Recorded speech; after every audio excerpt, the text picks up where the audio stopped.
The bride who feared to step down, a woman paralyzed by terror, a stagecoach door that might as well be the gates of hell, and a stranger whose patience would change everything. This is the story of Lillian Moore, who traveled 2,000 miles to marry a man she'd never met, only to freeze at the final moment. What happened next would test whether courage is born from fearlessness or from taking one impossible step. Stay with me until the end and comment your city below so I can see how far this story travels. The stagecoach wheels screamed against the Colorado dust like the cry of something dying. Inside the cramped cabin, Lillian Moore pressed herself against the worn leather seat, her gloved fingers white-knuckled around the handle of her carpet bag, as if it were the only solid thing left in a world that had begun to tilt dangerously sideways. Through the small window, she could see it. Dust Valley. The town her future husband had described in his careful, measured letters. The place where her new life was supposed to begin. Except Lillian couldn't breathe, couldn't move, could barely remember why she'd thought this was a good idea in the first place. Dust Valley! Last stop! The driver's voice boomed from above, followed by the groaning complaint of the brake lever. The coach lurched once, twice, then settled into an uneasy stillness that somehow felt more terrifying than the motion had been. Lillian's heart hammered against her ribs. Through the dust-hazed window, she could make out shapes, buildings, people, the raw bones of civilization scratched into the wilderness. And somewhere out there, Samuel Reed, the rancher, the man who'd written to her with such quiet dignity about needing a wife, about building something good in this hard country. The man whose photograph showed serious eyes and a mouth that looked like it had forgotten how to smile. The man she'd agreed to marry without ever hearing his voice. What have I done? The thought wasn't new. It had accompanied her on every mile of the journey west from Boston, gaining volume and urgency with each passing day. On the train, it had whispered. On the connecting coach through Kansas, it had spoken clearly. Now, here in the suffocating heat of this wooden box, it screamed. Ma'am? The driver's weathered face appeared at the window, eyebrows raised. This is your stop. Mr. Reed's waiting. Lillian's mouth opened but produced no sound. Her body had staged a rebellion, every muscle locked in mutiny against her brain's increasingly frantic commands to move, stand, exit, face what came next. Ma'am? The driver's expression shifted from mild confusion to concern. You all right in there? She wasn't. She was the opposite of all right. She was a 32-year-old woman who'd fled Boston with nothing but a carpetbag in desperation, who'd gambled everything on letters from a stranger, who'd convinced herself that marrying for practical reasons made more sense than the alternative. Which was what? Staying in her brother-in-law's house, watching him drink away what little remained of her sister's memory, becoming a permanent burden, a pitied spinster, a cautionary tale. Lillian's voice came out strangled. I need a moment. The driver's weathered face softened with something that might have been pity. He'd probably seen this before. Mail-order brides who made it all the way to the threshold of their new lives before their courage failed. Take your time, ma'am. But he's out here. Been waiting since dawn, Mr. Reed has. That somehow made it worse. The knowledge that Samuel Reed had been standing in the sun for hours, waiting for a woman he'd never met, trusting in the promises made through ink and paper. What if she was nothing like he'd imagined? What if the woman who'd written those careful, somewhat dishonest letters, the woman who'd made herself sound braver, younger, more useful than she really was, what if that woman turned out to be a fiction? Through the window, Lillian caught a glimpse of movement. A man's silhouette, tall and broad-shouldered, standing very still in the pale morning light. Watching the coach. Waiting. Her stomach clenched. Miss Moore? Another voice now, deep and surprisingly gentle, coming from outside the coach door, not the driver. Him, Samuel Reed, speaking her name for the first time, his accent carrying the soft edges of somewhere south. Miss Moore, I'm Samuel. We've been writing. Such a simple statement, such an extraordinary understatement. They'd been writing for 6 months, his letters arriving at her sister's house in Boston with clockwork regularity. Letters that started formal and gradually grew warmer, revealing a man who worked hard, read books, thought about things beyond just survival. A man who admitted to loneliness without wallowing in it, who asked about her opinions, remembered details, made her feel, for perhaps the first time in her life, genuinely seen. "I know this must be frightening," Samuel continued, his voice steady and unhurried. "Coming all this way to meet a stranger. I've been thinking about it myself, wondering if you'd take one look at me and regret every mile." Despite her panic, something in Lillian's chest loosened slightly. He was nervous too. She wasn't the only one terrified by what they'd set in motion. "The thing is," Samuel went on, and she could hear him shifting his weight, could almost picture him turning his hat in his hands the way men did when they didn't know what to do with the excess energy of their discomfort. "I made you a promise. In my letters. I promised you'd be safe here, that I'd give you time, that I wouldn't rush you into anything you weren't ready for. And I mean to keep that promise, Miss Moore. So you take all the time you need in there. I'll wait." The driver made a small sound, surprise or approval, Lillian couldn't tell. She pressed her palm against the window, the glass warm beneath her glove. Through the wavy panes, she could see him more clearly now. He'd removed his hat, revealing dark hair touched with gray at the temples. His profile showed a strong jaw, a straight nose, lines around his eyes that suggested time spent squinting into sun and wind. He wasn't young, probably close to her own age, but he stood with the solid patience of a man who'd learned that some things couldn't be rushed. A rancher, a man who understood seasons, who planted things and waited for them to grow. "Mr. Reed," Lillian managed, her voice barely above a whisper. I'm sorry. I'm being foolish." "No, ma'am." He turned toward the coach then, and she saw his face fully for the first time. The photograph hadn't lied, but it hadn't captured the quiet kindness in his expression either. "You're being human. Nothing foolish about that." Lillian's hands trembled as she smoothed down her traveling dress, gray wool, practical, already dusty from the journey. She'd worn her best clothes the first 2 days, then realized the absurdity of trying to stay presentable while crossing half a continent. Now she looked exactly like what she was. A woman who'd been traveling for 2 weeks straight, sleeping in questionable hotels and eating questionable food, wondering with each passing mile if she was running toward something or just away from everything. She stopped, started again. "I don't know if I can do this." Samuel Reed was quiet for a moment.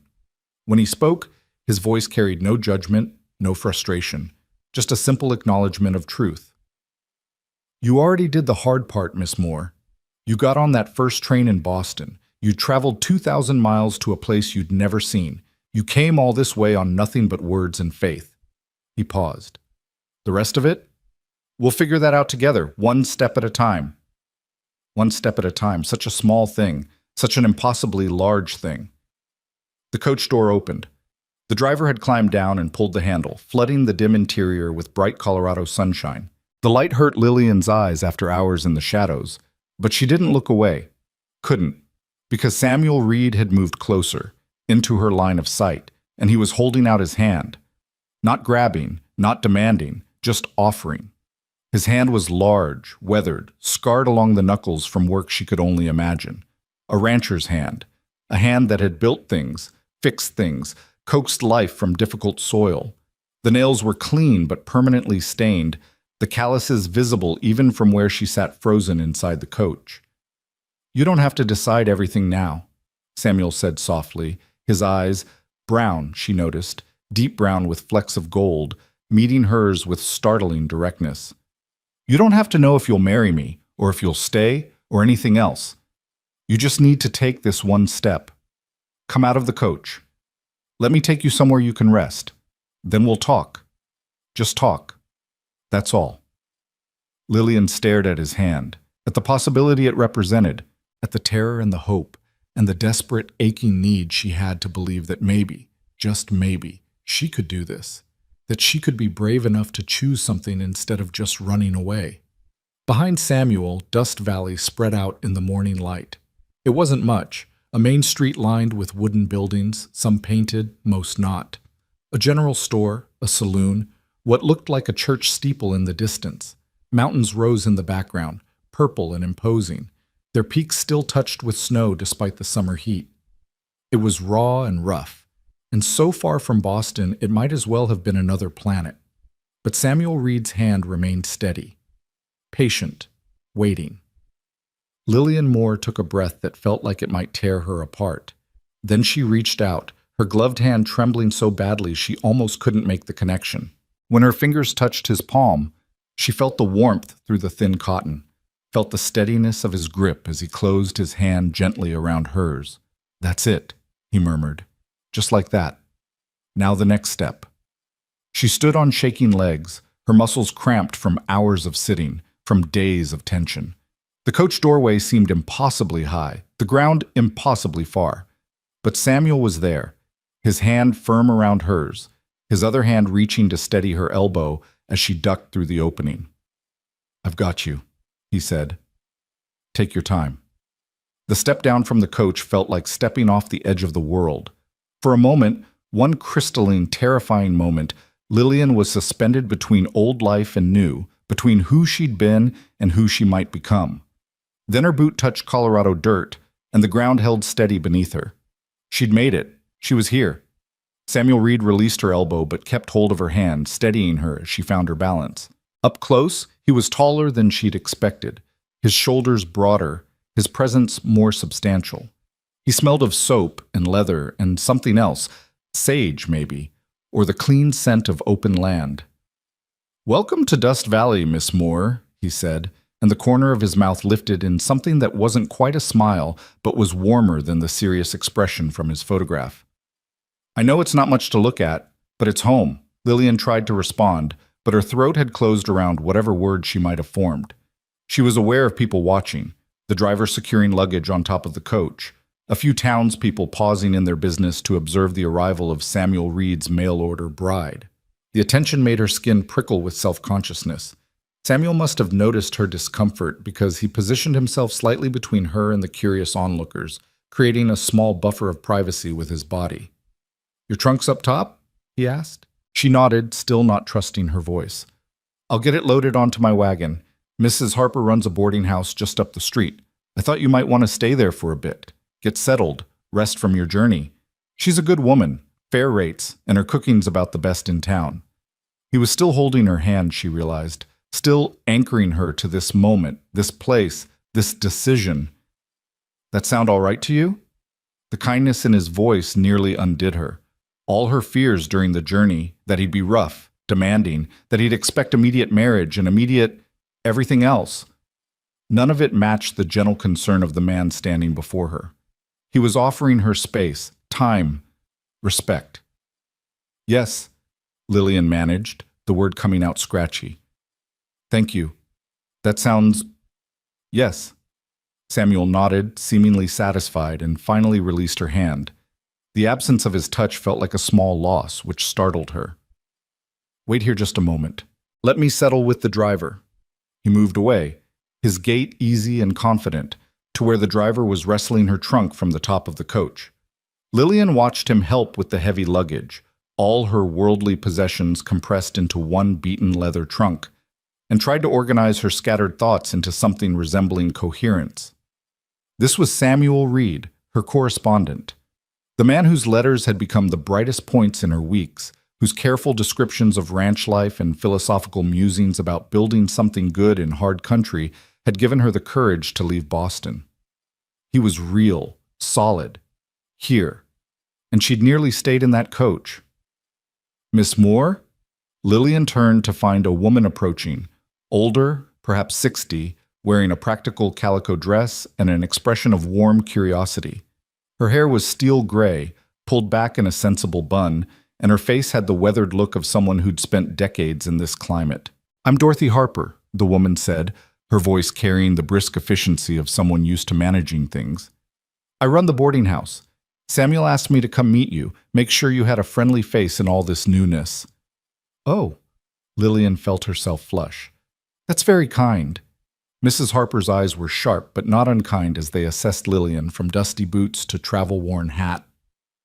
"You look done in, dear. That's a hard journey you've made. Come on up to my place. I'll get you settled with a room and a hot meal. Samuel can bring your things." It was decided with such matter-of-fact kindness that Lillian found herself following Mrs. Harper down the main street before she'd consciously agreed. Behind them, she could hear Samuel and the driver discussing the logistics of the trunk, their voices fading as the two women walked. Dust Valley revealed itself in pieces as they moved through it. The street was wide and dusty, lined with wooden boardwalks that provided raised paths between buildings. The general store's window displayed everything from dry goods to what looked like mining equipment. The saloon, the Silver Spur, according to its hand-painted sign, was quiet at this morning hour, though Lillian could hear piano music drifting from inside. A few men in work clothes tipped their hats as they passed, their curiosity obvious but mostly polite. "Don't mind the gawking," Mrs. Harper said without looking back. "We don't get many new people here, especially not respectable ladies. You'll be a 7-day wonder, but they'll settle down once the novelty wears off." "I suppose everyone knows why I'm here," Lillian said quietly. "That you're Samuel Reed's intended?" "Yes, dear. Not much stays secret in a town this size." Mrs. Harper glanced back, her expression softening. "But don't worry yourself over it. Samuel's well liked around here, respected. If he chose you, folks will give you a fair chance." If he chose you. The words hung in the air, as if Samuel were the only one making a choice, as if Lillian's agreement was already assumed. But maybe that's how it looked from the outside, a desperate spinster from back east, grateful for any offer of marriage, any escape from poverty or disgrace. The thought stung more than it should have. The boarding house was a 2-story structure painted a faded yellow, with a wide front porch and lace curtains in every window. Flower boxes beneath those windows held struggling geraniums, their red blooms brave against the harsh sunlight. A sign by the door read, "Harper House, rooms and meals, respectable clientele only." "Here we are," Mrs. Harper announced, climbing the porch steps with the ease of long practice. "It's not fancy, but it's clean and quiet. I've got 3 other boarders right now, the school teacher, Miss Peters, Mr. Cho, who does tailoring, and old Mr. Brennan, who's retired from mining. They keep to themselves mostly, won't bother you none." Inside, the house smelled of beeswax and something baking, bread maybe, or cake. The front hall was narrow but immaculately kept, with a wooden staircase leading to the second floor and doorways opening to what looked like a parlor and dining room. Everything was worn but cared for, the kind of place that might not have much money but had plenty of pride. "Your room's upstairs," Mrs. Harper said, already climbing. "Second door on the right. I'll bring up some fresh water for washing once you're settled." The room was small, just large enough for a narrow bed, a washstand, a bureau, and a single chair by the window. But it was spotlessly clean, with crisp white linens on the bed and cheerful yellow curtains that matched the house's exterior paint. The window looked out over the main street, offering a view of the mountains in the distance. "Meals are served at 7, noon, and 6, Mrs." Harper was saying, moving around the room with efficient movements, checking that the water pitcher was full, that the chamber pot was clean. "If you need something outside those times, you let me know. I'll do laundry on Tuesdays if you need it. Rooms 50 cents a day, meals included." Lillian set down her carpet bag, her arms trembling with more than just the weight of it. 50 cents a day. She had enough money for perhaps 2 weeks, maybe 3 if she was very careful. She'd have to make a decision before then, marry Samuel Reed or what? Find work? In a town this small, what work would there be for a woman with no useful skills beyond managing a household and keeping accounts? "Samuel's a good man," Mrs. Harper said suddenly, her tone gentler now. She'd stopped her bustling and stood by the door, regarding Lillian with something like sympathy. "I know you don't know him yet, can't know if what I'm saying is true, but I've lived in this valley for 23 years, and I've never known Samuel Reed to be anything but honest and decent. His parents were the same way before they passed, good people." "When did he lose them?" Lillian heard herself ask. 5 years ago now. Fever took them both within a week of each other. Nearly destroyed him, from what I hear. He was their only child, and they were close. Mrs. Harper's expression grew thoughtful. "That's when he got quiet, I think. Stopped coming to town socials, stopped courting. There was a girl before, but it didn't work out. Threw himself into the ranch instead. Did well enough at it, too. That land of his is prime grazing country." Lillian absorbed this information, trying to reconcile it with the man who'd just held out his hand to her with such patient kindness. A man who'd lost his parents, his isolation, who'd gotten lonely enough to write to a marriage broker in Boston seeking a wife, just like she'd gotten desperate enough to answer. "I'll leave you to rest," Mrs. Harper said, moving toward the door. "Samuel will bring your trunk up when he arrives. Take your time settling in. Lord knows you've earned it after that journey." When the door closed, Lillian sank onto the bed, her legs finally giving out. The mattress was thin but comfortable, the pillow beneath her hand stuffed with something that smelled faintly of lavender. Through the window, she could see a slice of Dust Valley's main street, see the mountains beyond, see the vast sweep of sky that seemed so much bigger here than it ever had in Boston. She'd done it. She'd actually done it. Gotten off the coach, taken Samuel's hand, made it to this room that was the first space that had belonged to her, really belonged to her, in years. But the hard part was still coming. The conversation that waited. The decision about whether these letters, these promises, these hopes were enough to build a marriage on. "One step at a time," Samuel had said. Lillian pulled off her gloves and stared at her bare hands, pale, soft, useless hands that had never done real work. City hands, lady hands, hands that would need to learn how to be useful on a ranch if she went through with this. If. The word felt both terrifying and necessary. A knock came at the door. "Miss Moore, it's Samuel. I've got your trunk." Lillian stood, smoothed her skirt, and opened the door. Samuel Reed stood in the narrow hallway, her battered trunk hoisted on one shoulder as if it weighed nothing. Up close, in the dimmer light of the hallway, she could see more details. A small scar through his left eyebrow, the strong column of his throat, the way his shirt pulled across shoulders built from physical labor. "Where would you like it?" he asked. "By the bureau, I think." "Thank you." He moved past her into the small room, and the space seemed to shrink with his presence in it. He set the trunk down carefully, then straightened, looking around with an expression she couldn't quite read. "It's a good room," he said finally. "Mrs. Harper keeps a fine establishment." "Yes, she seems very kind." An awkward silence fell between them, made more pronounced by the intimacy of the space. Her room, her bed just a few feet away. The two of them alone together for the first time. Lillian felt heat rise in her cheeks and hated herself for it. Samuel cleared his throat. "I thought if you're up to it after you've rested some, we might talk. This afternoon, maybe. Nothing formal, just talk. About expectations and such. About what we're both hoping for here." He met her eyes, and she saw uncertainty in his gaze that matched her own. "Because I'm guessing you've got questions, and I know I do." "Yes," Lillian managed. "That would be... yes. Good. The hotel has a dining room, more public than here, more proper. We could meet there around 4? That give you enough time to rest?" She nodded, grateful for his thoughtfulness, for the way he was maintaining propriety even though they were supposed to be engaged. 4 o'clock. I'll be there." Samuel nodded, seeming relieved to have a plan. "Right then. I'll let you get settled." He moved toward the door, then paused, his hand on the frame. "Miss Moore, I just want to say, I'm glad you came. Glad you were brave enough to step off that coach. I know it wasn't easy." Before Lillian could respond, he was gone, his boots heavy on the stairs, the front door opening and closing as he left the boarding house. She sank back onto the bed, her heart racing. In a few hours, she'd sit down with Samuel Reed, and they'd have the conversation that would determine the rest of her life. They'd talk about marriage and ranching and all the practical details that turn strangers into husband and wife. But right now, in this moment, all she could think about was the warmth of his hand around hers, the steadiness of his voice, the way he'd waited patiently while she found her courage. One step at a time. Maybe that was enough. Maybe that was how you built a life.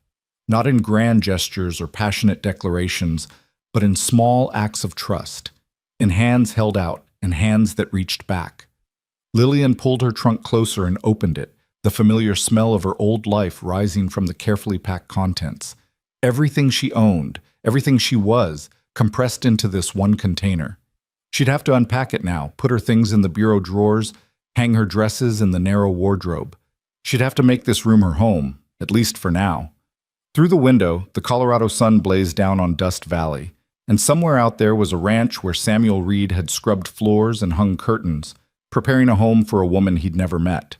A woman who was, perhaps, preparing herself to become someone new.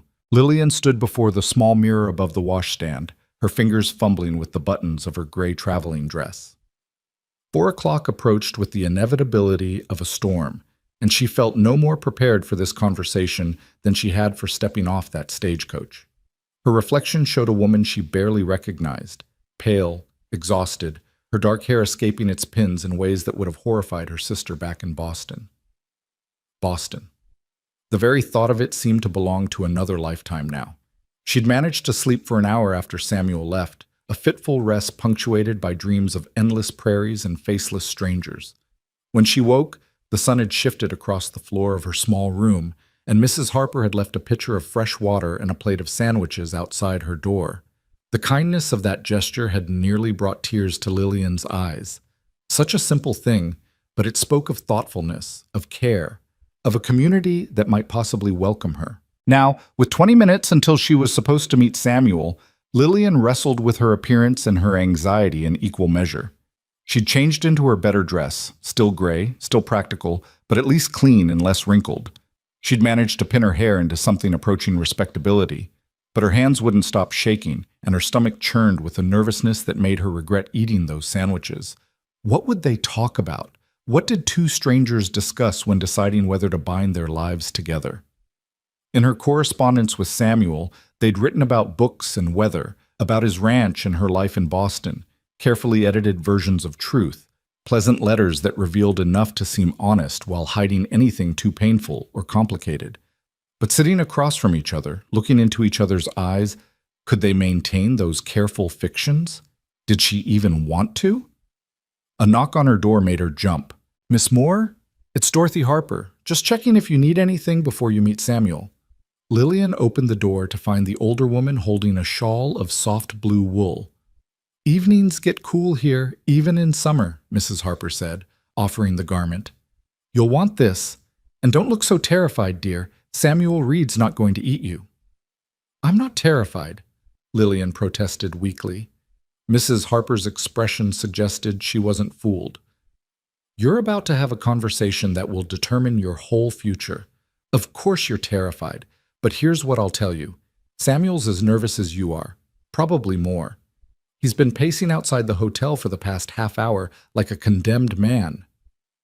The image of Samuel Reed, so solid and steady this morning, pacing nervously, should have been amusing. Instead, it made something in Lillian's chest soften. He was human too, uncertain too. Not just the capable rancher who'd calmly talked her off that stagecoach, but a man who was taking just as much of a risk as she was. "Thank you," Lillian said, accepting the shawl, "for the kindness, for everything." Mrs. Harper patted her arm. "We women have to look out for each other, especially out here. Now go on. Don't keep him waiting any longer or he'll wear a path in the boardwalk." The hotel was only a few buildings down from the boarding house, but the walk felt impossibly long. Lillian was aware of eyes following her, townspeople watching from windows and doorways, curious about Samuel Reed's mail-order bride. She kept her gaze forward, her chin up, channeling every lesson in deportment her mother had drilled into her years ago. If nothing else, she could face this with dignity. Samuel was indeed on the boardwalk outside the hotel, and Mrs. Harper hadn't exaggerated about the pacing. He wore clean clothes, dark trousers, a white shirt, a vest that looked like it had been carefully brushed. His hair was damp, suggesting he'd recently washed, and he'd shaved, the angles of his jaw now cleanly defined. When he saw her approaching, he stopped mid-stride, and his expression shifted through several emotions too quickly for her to read. "Miss Moore," he said, removing his hat, "you look... That is, I hope you were able to rest some." "I did, thank you." Up close, she could see that his collar was slightly crooked, that his hands were clenched tight around his hat brim. He was nervous. The realization steadied her somehow. If they were both frightened, at least they were frightened together. "Shall we?" Samuel gestured toward the hotel's entrance. "I asked them to set up a table by the window. More public that way. Didn't want you to feel... I thought it would be more proper." That's very thoughtful. The hotel dining room was modest but clean, with perhaps a dozen tables covered in checkered cloths. At this afternoon hour, only a few were occupied. A couple of men in business suits hunched over coffee, an elderly woman working on needlepoint near the fireplace. The proprietor, a thin man with spectacular mustaches, greeted Samuel with obvious familiarity and led them to a table by the front window, just as Samuel had requested.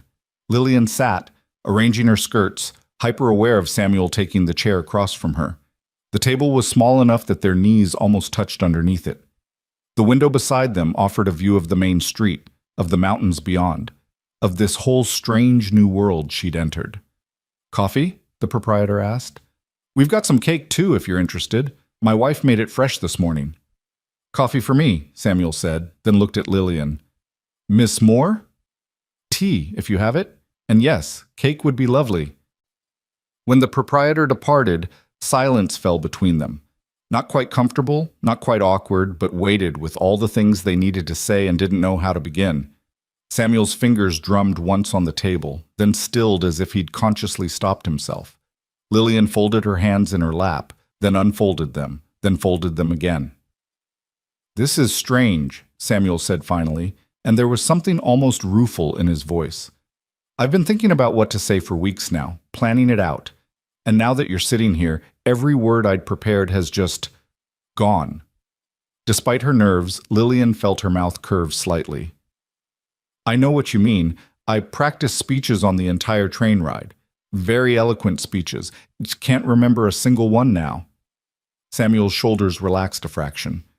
"Maybe that's better. Maybe we should just talk, like we did in the letters, but out loud." "All right." Lillian took a breath. "Then I'll start with the truth. I'm terrified, Mr. Reed. I came here because I had nowhere else to go, and I'm not sure that's a good enough reason to marry someone." She hadn't meant to be quite that honest, quite that quickly, but once the words started, they kept coming. "My sister died 2 years ago. Consumption. She was married to a man who loved his whiskey more than he loved her, and after she passed, I stayed to keep house for him because I had no other options.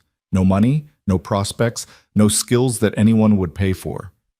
When he started looking at me the way a brother-in-law shouldn't," she stopped, swallowed hard. "That's when I answered the marriage broker's advertisement. Not because I was looking for love or adventure, but because I was desperate." The proprietor arrived with their coffee and tea, along with 2 generous slices of spice cake. He seemed to sense the gravity of the conversation because he set everything down quickly and retreated without his earlier chattiness. Samuel was quiet for a long moment, his coffee steaming untouched before him. When he spoke, his voice was careful. "Thank you for that honesty. That took courage." He picked up his cup, then set it down again without drinking. "My turn for truth, then. I'm not good at this, at talking about feelings, at the social things that come easy to some folks. My parents, they died 5 years ago, like Mrs. Harper probably told you. Fever took them both. And when they were gone, I realized I was alone in a way I'd never been before." He stared out the window, his profile sharp against the afternoon light. "I tried courting before. There was a girl in town, Sarah Michaels. Pretty, sweet, everything a man should want. But when it came down to it, she couldn't see herself on a ranch, couldn't imagine the isolation and the hard work. She married a banker from Denver instead." He turned back to Lillian, his eyes steady. "So I understand desperate measures, Miss Moore. I wrote to that broker because I was lonely enough that it ached. Because I wanted someone to talk to over breakfast, someone to share the work and the silence with. Because a house without anyone in it starts to feel like a tomb." Lillian's throat tightened. This was the man from the letters, the one who'd written about loneliness without self-pity, about wanting partnership more than romance. Seeing him say these things aloud, watching the honesty in his face, made it all suddenly real in a way the letters never had. "I don't expect you to love me," Samuel continued. "Not right away, maybe not ever. But I'm hoping we might like each other, respect each other, build something practical that might, over time, become something more." He finally took a drink of his coffee, then added quietly, "And I promise you this, whatever you were running from back in Boston, you'll never have to fear that kind of treatment from me. I'm not a drinking man, and I know the difference between a wife and property." The cake sat untouched between them, but Lillian picked up her tea just to have something to do with her hands. The liquid was hot and slightly bitter, nothing like the good tea her mother used to serve in Boston, but she drank it anyway. What exactly would you expect from me? In this practical arrangement? Samuel seemed to consider this carefully. Help running the house if you're willing. I'm not much of a cook beyond basic trail food, and the place shows it. Help with the books, too. Managing the ranch accounts, keeping track of supplies and sales. You mentioned in your letters that you're good with numbers. I kept my brother-in-law's accounts for 2 years. He was terrible at it. Then you're already more qualified than I am. Samuel's mouth quirked slightly. Beyond that, company, I suppose. Someone to talk to about things other than cattle and weather. Someone who might tell me when I'm being stubborn about something. He paused. And eventually, if we both agree to it, children, a family. But that's for later, when we've had time to know each other. I won't rush you into anything, Miss Moore. You'll have your own room, your own space, for as long as you need it. Lillian studied his face, looking for deception or hidden agendas, but found only earnest hope tempered with nervousness. How long do you think that would take? For us to know each other well enough to decide? I don't know, Samuel admitted. A few months, maybe? We could have a long engagement, if that would make you more comfortable. Give us time to see if we suit each other. He leaned forward slightly. I know this isn't romantic, Miss Moore. I know you probably imagined something different for your life. A proper courtship, falling in love, all the things young people are supposed to have. And I'm sorry I can't offer you that fairy tale. But what I can offer is honesty and patience and a home where you'll be valued. That's worth something, isn't it? It was worth something. It was worth quite a lot, actually. More than she'd had in Boston, certainly. More than many women ever got. Yes, Lillian said softly. It's worth something. They sat in silence for a moment, and then Samuel seemed to remember the cake. You should eat.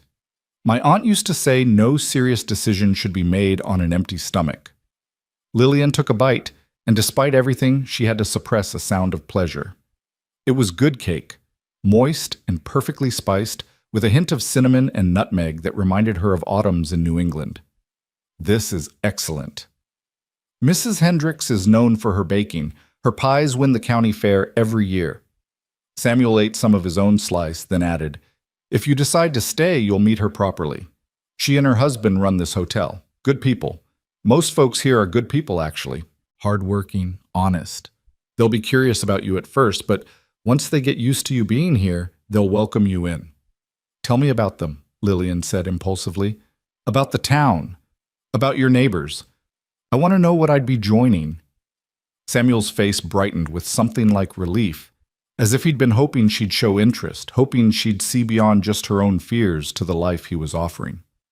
Well, there's Doc Miller. He's been here since before I was born, delivered half the babies in the valley and patched up the other half after bar fights and accidents. He's gruff but kind, and he always brings books when he makes his rounds. Got me reading Dickens when I was recovering from a broken leg at 15. He warmed to the subject, his voice losing some of its nervous edge. Then there's the Chen family. They came from San Francisco about 10 years ago, opened a laundry and dry goods store.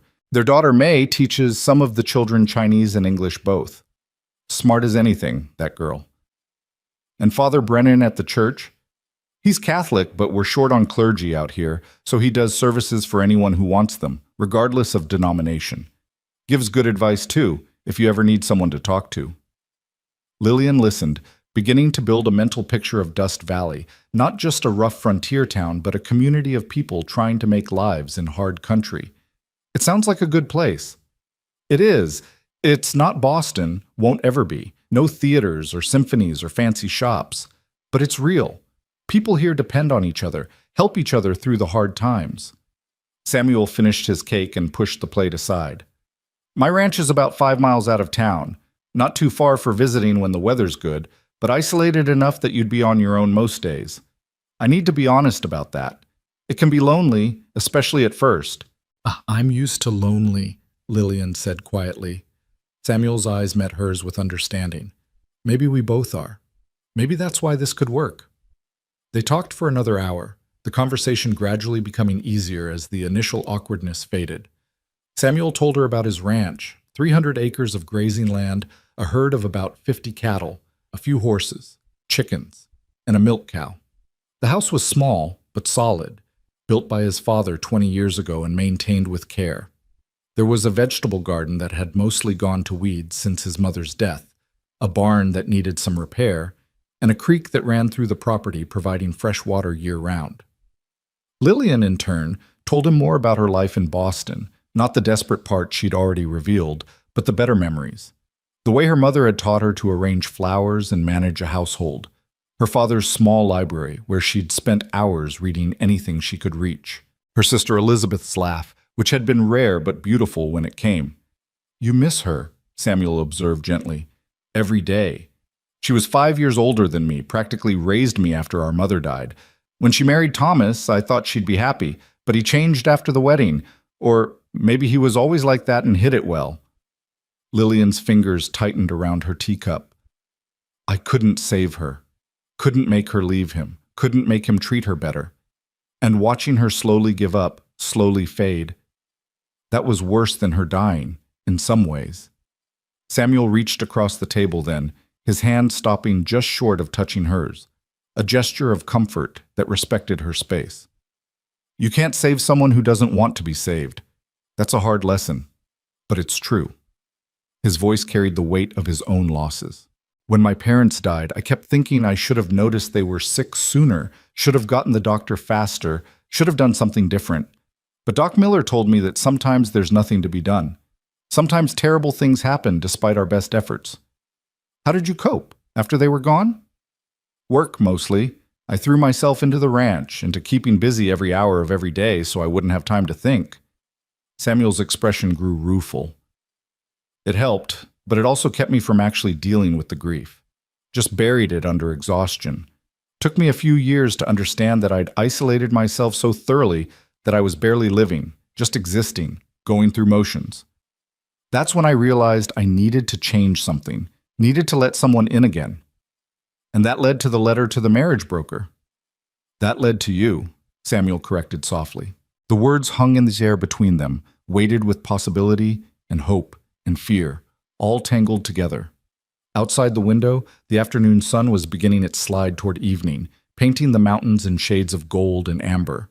A few townspeople passed by on the boardwalk, some glancing curiously at the couple in the window, others studiously minding their own business. "I need time," Lillian said finally. "Not months necessarily, but some time. A few weeks to see if I can imagine this life, if I can imagine myself here. Is that acceptable?" "More than acceptable." Samuel's relief was visible. "Take as long as you need. In the meantime, would you like to see the ranch, tomorrow maybe? I could pick you up in the morning, show you the place, let you get a sense of what it's like. No pressure, just so you can make an informed decision." The thought of seeing the place Samuel called home, of walking through the spaces he'd described in his letters, sent a flutter of something through Lillian's chest, anticipation, maybe, mixed with lingering nervousness. "Yes, I'd like that." "Good, that's good." Samuel stood, reaching for his hat. "I should let you get back to Mrs. Harper's. Get some proper rest. It's been a long day for you." He hesitated, then added, "Thank you, Miss Moore, for being honest with me, for giving this a chance. I know it's asking a lot." Lillian rose as well, gathering Mrs. Harper's shawl around her shoulders. "You're taking just as much of a risk as I am, Mr. Reed, inviting a stranger into your home, trusting in letters and hope. That takes courage, too." They walked out of the hotel together, into the cooling evening air. The street was quieter now, the day's business winding down.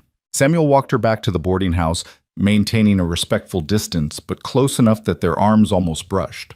When they reached Mrs. Harper's porch, he stopped and turned to face her. 10 o'clock tomorrow morning?" he asked. "I'll bring the wagon around." "I'll be ready." Samuel nodded, settled his hat on his head, then seemed to think better of it and removed it again. "Miss Moore, Lillian, if I may, I just want you to know that whatever you decide, I'll respect it. If you choose to stay, I'll do everything I can to make you happy here. And if you decide this isn't right for you, I'll help you get wherever you want to go next. You're not trapped by coming here. You always have choices. The generosity of that statement, the genuine care behind it, made Lillian's eyes sting with unexpected tears. Thank you, Samuel. That means more than you know. He nodded once more, then finally took his leave, striding down the street toward where his wagon was presumably parked.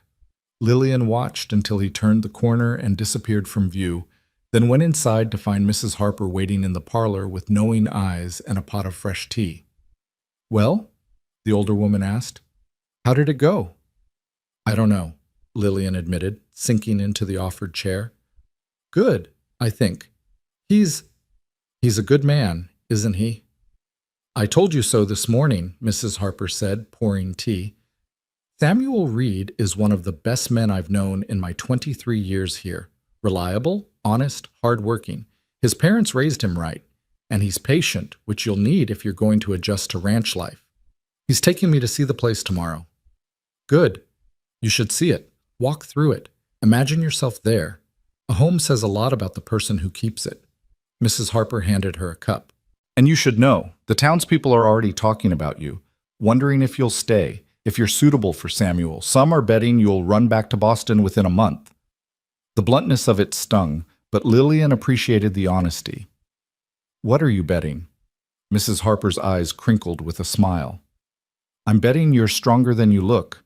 Anyone who makes that journey alone, who steps off that coach despite being terrified, who sits down with a stranger and speaks honestly about difficult things, that's not a woman who gives up easy." "I want to believe that," Lillian said quietly. "I want to believe I can be that person." "Then be her. Choose it, every day, until it's not a choice anymore, but just who you are." Mrs. Harper stood collecting the tea things. "Now you must be exhausted. Get some sleep. Tomorrow's a big day." In her small room, Lillian prepared for bed with careful attention, washing her face, braiding her hair, hanging her dress to air out before sleeping in her thin cotton nightgown.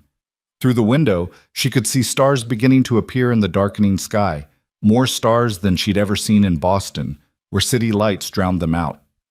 She thought about Samuel Reed, about his honesty and his patience, about the way he'd offered her choices even when it might have been easier to push for immediate answers. She thought about his ranch, about the house with curtains in the windows, about the possibility of building something good in this strange, hard, beautiful country. And she thought about herself, about the woman she'd been in Boston, afraid and trapped, and slowly disappearing under the weight of other people's expectations. About the woman she might become here if she was brave enough to try. Sleep came eventually, deep and dreamless. When Lillian woke the next morning to sunlight streaming through yellow curtains, her first coherent thought was not fear, but curiosity. What would Samuel's ranch look like? What would it feel like to walk through those rooms, to stand on that land, to imagine her future taking shape in 3 dimensions instead of just words on paper? She dressed carefully in her most practical clothes, a brown skirt and cream blouse that wouldn't show dirt too readily. She pinned her hair up simply, then joined the other boarders for breakfast in Mrs. Harper's dining room. The school teacher, Miss Peters, was a thin young woman with wire-rimmed spectacles who nodded politely but seemed too absorbed in a book to make conversation. Mr. Cho, the tailor, smiled kindly and complimented her dress. Old Mr. Brennan ignored everyone in favor of his oatmeal. By 10 o'clock, Lillian was waiting on the porch, her borrowed shawl draped over her arm, her heart beating faster than it should have been. When Samuel's wagon rounded the corner, she felt her breath catch. He'd dressed much as he had yesterday, clean, careful, his hat pulled low against the morning sun. But seeing him in daylight, in his element, she noticed things she'd missed before.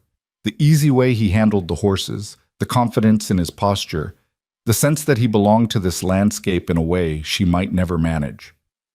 "Morning," he called, pulling the horses to a stop. "Ready to see the place?" Lillian descended the porch steps, accepted his hand up onto the wagon seat, and settled beside him as he clicked to the horses. The wagon lurched into motion, carrying her away from the relative safety of town and toward the unknown future that waited 5 miles down a dusty road. And despite everything, the fear, the uncertainty, the strangeness of it all, Lillian found herself leaning forward slightly, eager to see what came next. The wagon rolled through Dust Valley's main street, passing the general store where a woman was sweeping the boardwalk. the church with its modest steeple, reaching toward the endless sky, the saloon already emanating the faint sound of morning piano practice. Samuel nodded to people as they passed, and Lillian felt their curious gazes following the wagon, the rancher and his mail-order bride, heading out to the Reed place where everyone knew a decision would be made. Once they left the town behind, the landscape opened up in ways that stole Lillian's breath. Rolling grasslands stretched in every direction, golden in the morning light, punctuated by clusters of sage and the occasional stand of cottonwood trees marking where water ran.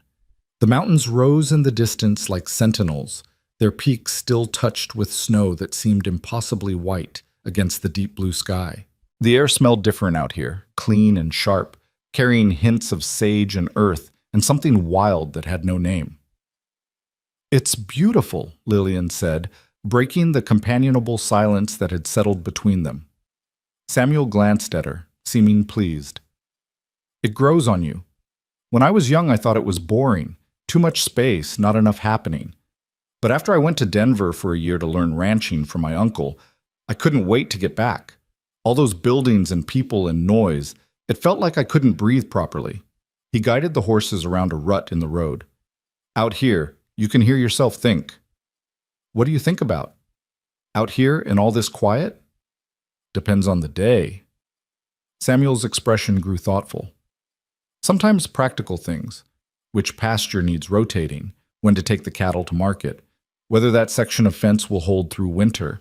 Other times, bigger questions. What I'm doing with my life. Whether I'm living the way my parents would have wanted. Whether I'm going to spend the rest of my days talking to horses because I'm too stubborn to let anyone else in." The honesty of it made Lillian's chest tight. "You let me in, through those letters." "Letters are easier. You can think about what to say, cross out the parts that sound foolish, present yourself the way you want to be seen." He shifted the reins to one hand. "Face to face, you get the whole truth. The awkward pauses, the words that come out wrong, the way a man's hands shake when he's nervous." Lillian looked at his hands, steady on the reins now, and remembered how they'd trembled slightly when he'd first offered one to help her from the stagecoach. "I think the whole truth is better than the edited version. Harder, but better." "That's a generous way to look at it." They rode in silence for a while, the only sounds the creak of the wagon, the clip of hooves, and the occasional cry of a hawk circling overhead. Lillian found herself relaxing into the rhythm of it, into the warmth of the sun on her face, and the surprising comfort of Samuel's presence beside her. He wasn't chattering to fill the silence or pushing conversation where it didn't want to go. He simply drove, comfortable in his own skin and the landscape around him, giving her space to absorb it all. "There," Samuel said finally, pointing ahead to where a break in the grassland revealed a cluster of buildings. "That's home." Lillian leaned forward, her pulse quickening. The house was smaller than she'd imagined, a single-story structure of weathered wood with a covered porch running along the front. But even from a distance, she could see care in its maintenance. The roof looked solid, the windows intact, and those curtains he'd mentioned were visible, white cotton moving slightly in the breeze. Behind the house stood a barn, larger than the house itself, painted red at some point, though the color had faded to a soft rust. A chicken coop, a small shed, and a corral completed the cluster of structures, but it was the land itself that captured Lillian's attention. The property rolled gently down to a line of trees that must mark the creek Samuel had mentioned. Cattle grazed in the distance, dark shapes against the golden grass. And beyond it all, the mountains stood watch, massive and ancient and utterly indifferent to human hopes and fears. "It's not much," Samuel said, and there was vulnerability in his voice that hadn't been there before. "I know it's smaller than what you're probably used to in Boston, but it's solid, and there's room to grow if things go well." "It's wonderful," Lillian said, and meant it. The house might be small, but there was something honest about it, something real. This wasn't pretense or appearances. This was a life built with actual hands, sustained by actual work. "Can we go inside?" Samuel's shoulders relaxed. "That's why we're here." He helped her down from the wagon, his hands careful at her waist, releasing her the moment her feet touched the ground. The chickens scattered as they approached, clucking indignantly, and a large orange cat appeared from the barn to wind around Samuel's legs. "That's Rusty," Samuel said, bending to scratch the cat's ears. He's supposed to catch mice in the barn, but mostly he just supervises. Been here longer than I have. Was my mother's cat originally.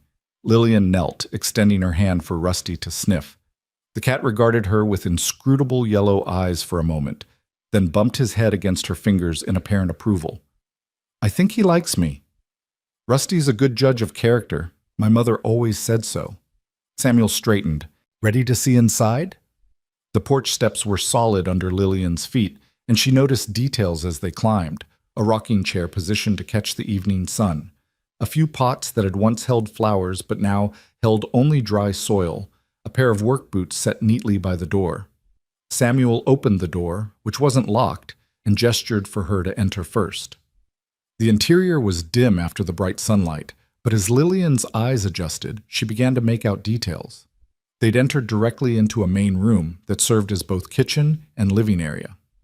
A wood stove dominated one wall, with a work table and shelves nearby holding basic cooking equipment. A larger table with 4 chairs occupied the center of the room, and beyond that, a worn sofa faced a stone fireplace. Everything was clean but sparse, functional rather than comfortable. It's not much for decoration, Samuel said, hovering in the doorway as if afraid to crowd her. My mother had knickknacks and such, pictures on the walls, but after she passed I packed most of it away. Didn't seem right, leaving them out when she wasn't here to enjoy them. Lillian moved deeper into the room, running her fingers along the back of a chair. The wood was smooth, well-maintained. You could bring them back out. She'd probably want the house to feel lived in, not like a museum. Maybe. Samuel closed the door behind him. That door there leads to the bedroom. My parents' room, though it's mine now. The other door goes to a smaller room that was mine growing up. I thought, if you decided to stay, that could be yours, for as long as you wanted privacy. He showed her both rooms. The main bedroom was larger, with a double bed covered in a quilt that showed skilled handiwork, a bureau, and a wardrobe. It was tidy but impersonal, as if Samuel lived in it without really inhabiting it. The smaller room held a single bed, a small bureau, and not much else, but the window looked out over the creek and the mountains beyond. I cleaned it out last week, Samuel said. Put fresh linens on the bed, cleared space in the bureau. I wanted you to have somewhere that felt like yours, right from the start. The thoughtfulness of it, the care he'd taken to prepare for her arrival, made Lillian's throat tight. Thank you. No one's done something like that for me in a long time. They returned to the main room, and Samuel moved to the stove. Let me make coffee. We can sit, talk some more. Or I can show you the rest of the property, if you'd rather. Coffee first, Lillian decided. She was still absorbing the house, trying to imagine herself here, cooking at that stove, eating at that table, sleeping in that small bedroom with its view of the mountains. It felt both impossible and oddly right, like putting on a dress that didn't quite fit but might with some alterations. Samuel worked efficiently, building up the fire in the stove and setting a pot of water to heat. Lillian watched his movements, noting the economy of them, the way he knew exactly where everything was and how to use it. This was his domain, his territory, and he moved through it with unconscious grace. You mentioned your parents built this place, Lillian said. How long were they here? 23 years. They came out from Missouri when they were newly married, staked this claim, and built the house with their own hands. Took them a full year. They lived in the barn while they worked on it. Samuel measured coffee into the pot. My mother used to tell stories about that first winter, how cold it was, how they'd wake up with frost on the inside of the barn walls. But they were together, she'd say, and that made it bearable. They loved each other, very much. Not in a showy way, but you could feel it, the way they worked together, finished each other's sentences, made each other laugh. Samuel's expression grew distant with memory. I always thought I'd have that someday, the kind of partnership they had. But Sarah wanted something different, and after that fell apart, I figured maybe I'd been aiming too high. Maybe it was enough to find someone practical, someone I respected. He brought 2 cups to the table, and Lillian sat across from him just as she had in the hotel dining room yesterday. But this felt different, more intimate, more real. This was his home, his life he was showing her. This was the space where a decision made would have immediate, tangible consequences. What if it becomes more than practical, Lillian asked. What if we find we actually like each other, care about each other? Samuel met her eyes over his coffee cup. Then I'd count myself the luckiest man in Colorado. He paused. But I don't want to pressure you with expectations, Lillian. I don't want you to feel like you have to develop feelings you don't have. If we can build a life on mutual respect and shared work, that's enough. Anything more would be a gift. You deserve more than enough, Lillian said softly. You deserve someone who sees how good you are, how patient and kind. You deserve what your parents had. So do you. Samuel's voice was equally soft. You deserve better than running from a bad situation. You deserve to be chosen, not just accepted out of desperation. They sat in silence, the weight of mutual understanding settling between them. Outside, a cow lowed in the distance. The coffee grew cool in their cups. And Lillian felt something shift inside her, a loosening of the fear that had gripped her since Boston, a tentative opening toward possibility. Can we walk the property? She asked. I'd like to see the rest of it. Samuel's face brightened. Of course. Let me show you the barn first. That's where most of the work happens. The barn was indeed impressive, solid construction, with stalls for horses, space for hay storage, and various pieces of equipment that Samuel named but which meant nothing to Lillian. 2 horses occupied stalls, their heads turning with interest as Samuel led her through. This is Buck, and this is Sally, Samuel introduced them, stopping to stroke each horse's nose. Buck's my riding horse, good for herding cattle and making trips to town. Sally's gentler, better for wagon work. You could learn to ride her if you wanted. Might be nice to be able to get to town on your own when I'm out working the range. The idea of riding a horse, of having that kind of independence, appealed to Lillian more than she'd expected. I'd like that. I've never ridden before. I'll teach you. It's not as hard as it looks, once you trust the horse. Samuel moved toward the back of the barn, where light filtered through gaps in the boards. And out here is the real treasure. He opened a door and stepped aside, revealing a view that made Lillian gasp. The land sloped down to the creek he'd mentioned, but it wasn't just a creek. It was a ribbon of silver water running through a corridor of cottonwood trees, their leaves whispering in the breeze. The grass here was greener, lusher, and wildflowers she couldn't name splashed color across the banks. This is why my father chose this spot, Samuel said, pride evident in his voice. Year-round water, good grazing, shelter from the worst weather. In summer, it's the prettiest place in the whole valley. They walked down toward the water, Samuel pointing out various features. The shallow crossing where cattle could drink safely, the deeper pool where he sometimes caught fish, the flat rock his mother had loved to sit on while reading. Lillian listened and observed, but more than that, she felt. She felt the peace of this place, the sense of something enduring and good. She felt the care Samuel had for it, the way he knew every rock and tree. And she felt something in herself responding to it, some part of her that had been holding its breath for years suddenly able to draw in air. At the creek's edge, Samuel bent to pick up a flat stone and skipped it across the water, 3 bounces before it sank. I used to spend hours doing this as a kid. Drove my father crazy, all the chores I'd neglect to play by the creek. Lillian picked up her own stone, felt its weight in her palm. Teach me? Samuel showed her how to hold it, how to snap her wrist, the angle needed to make it work. Her first 3 attempts sent stones plopping straight into the water without bouncing, and she laughed, genuinely laughed, at her own ineptitude. Samuel laughed too, the sound warm and free, and Lillian realized it was probably the first time she'd heard him laugh. It transformed his face, erasing the seriousness and showing the younger man he must have been before loss and loneliness had marked him. Her 4th stone skipped once before sinking. I did it! You're a natural, Samuel said, grinning. Another month and you'll be showing me up. They skipped stones for a while longer, the absurdity of 2 adults playing like children not lost on either of them. But it felt necessary somehow, this moment of lightness after so much weight. It felt like a glimpse of what life here could be, not just work and survival, but moments of simple joy.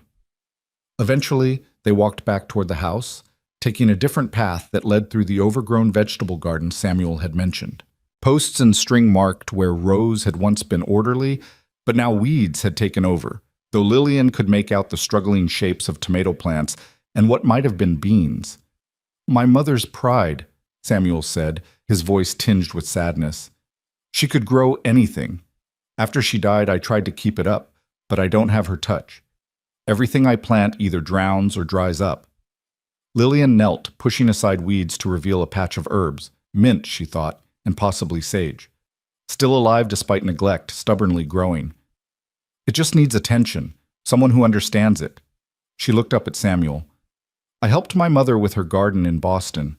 I'm not an expert, but I know the basics. I could bring this back. You'd want to? I'd like to try. Lillian stood, brushing dirt from her skirt. I'd like to grow things again. I'd forgotten how satisfying it is, putting seeds in the ground and watching life come from them. Samuel's expression shifted through several emotions. Surprise, hope, something that might have been the beginning of affection. Then it's yours. Do whatever you want with it. I'll help with the heavy work, but the planning and planting, that would be all you. They walked the rest of the property, Samuel showing her where the cattle grazed, explaining the rotation system he used to keep the grass healthy, pointing out landmarks he used for orientation. Lillian absorbed it all, asking questions, trying to understand the rhythm of ranch life. It was overwhelming in its complexity, but also fascinating. This wasn't the abstract romance of the West from dime novels. This was real work, real challenges, real satisfaction when things went right. By the time they returned to the house, the sun had climbed high, and Lillian's stomach was reminding her they'd skipped lunch. Samuel must have noticed because he offered to make sandwiches, and they ate on the front porch, watching Rusty chase something through the grass. What are you thinking? Samuel asked after they'd eaten in comfortable silence. Lillian considered the question carefully. I'm thinking this is a beautiful place. I'm thinking you've built something good here, something worth being part of. I'm thinking... She paused, gathering courage. I'm thinking I could be happy here. If you're patient with me while I learn. If you don't mind that I'll make mistakes. Everyone makes mistakes. That's how we learn. Samuel set his plate aside. I need to be honest with you about something, Lillian. I told you this started as letters and duty, a practical arrangement, and that's true. But sitting here with you now, watching you light up when you talked about the garden, hearing you laugh by the creek, I need you to know that this isn't just practical for me anymore. Lillian's heart beat faster. What is it then? It's hope. Real hope, for the first time in years. Hope that maybe I won't spend the rest of my life alone. Hope that this house might hear laughter again, might feel like a home instead of just a place I sleep. He turned to face her fully. I know it's too soon to call it anything more. We've only just met, really. But I want you to know that I see you, Lillian Moore, not just as a solution to loneliness, but as someone I genuinely want to know, someone I could... He stopped, seeming to think better of whatever he'd been about to say. Someone you could what? Lillian prompted, her voice barely above a whisper. Samuel held her gaze, and in his eyes she saw vulnerability and courage warring with each other. Someone I could love, given time, given a chance. The words hung between them, huge and terrifying and wonderful. Lillian's first instinct was to retreat, to protect herself from the possibility of hurt. But looking at Samuel's open, honest face, at the home he'd prepared for her, at the life he was offering, not perfect, not easy, but real and solid and good, she found herself leaning toward courage instead of fear. I think, she said slowly, that I could love you too. I don't yet. I can't. We barely know each other. But I feel something. A beginning, maybe. The seed of something that could grow into something real. Samuel's breath released in a rush. That's enough. That's more than enough.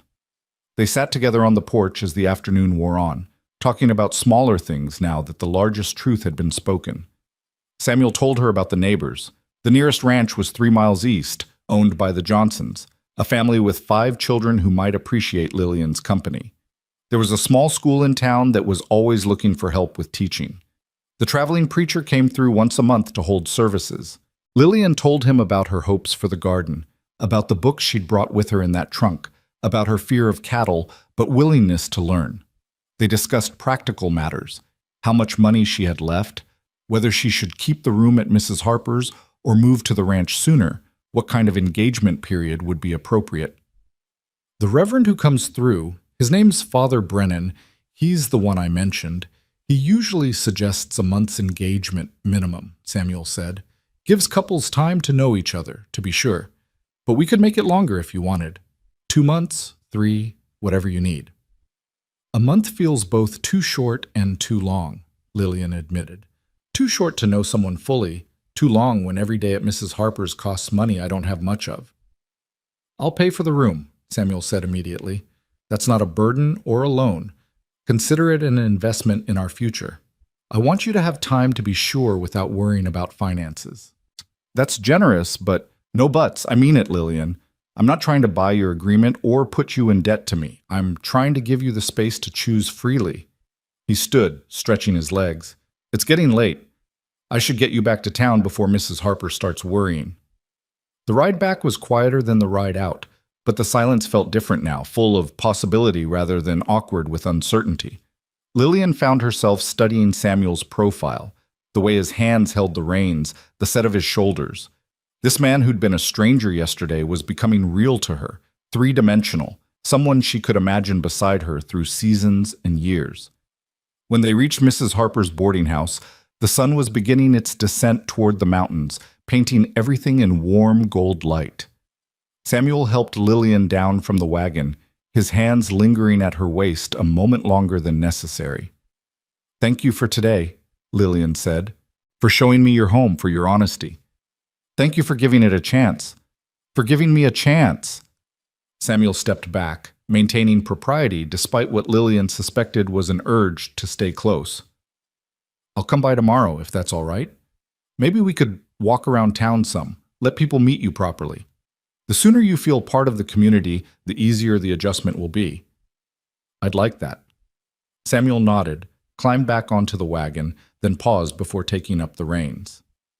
"Lillian, that thing you said about the seed of something that could grow, I've been thinking about that image all afternoon. It's a good one. Hopeful. Patient. Exactly what we need." "Then let's tend it carefully," Lillian said. "See what it becomes."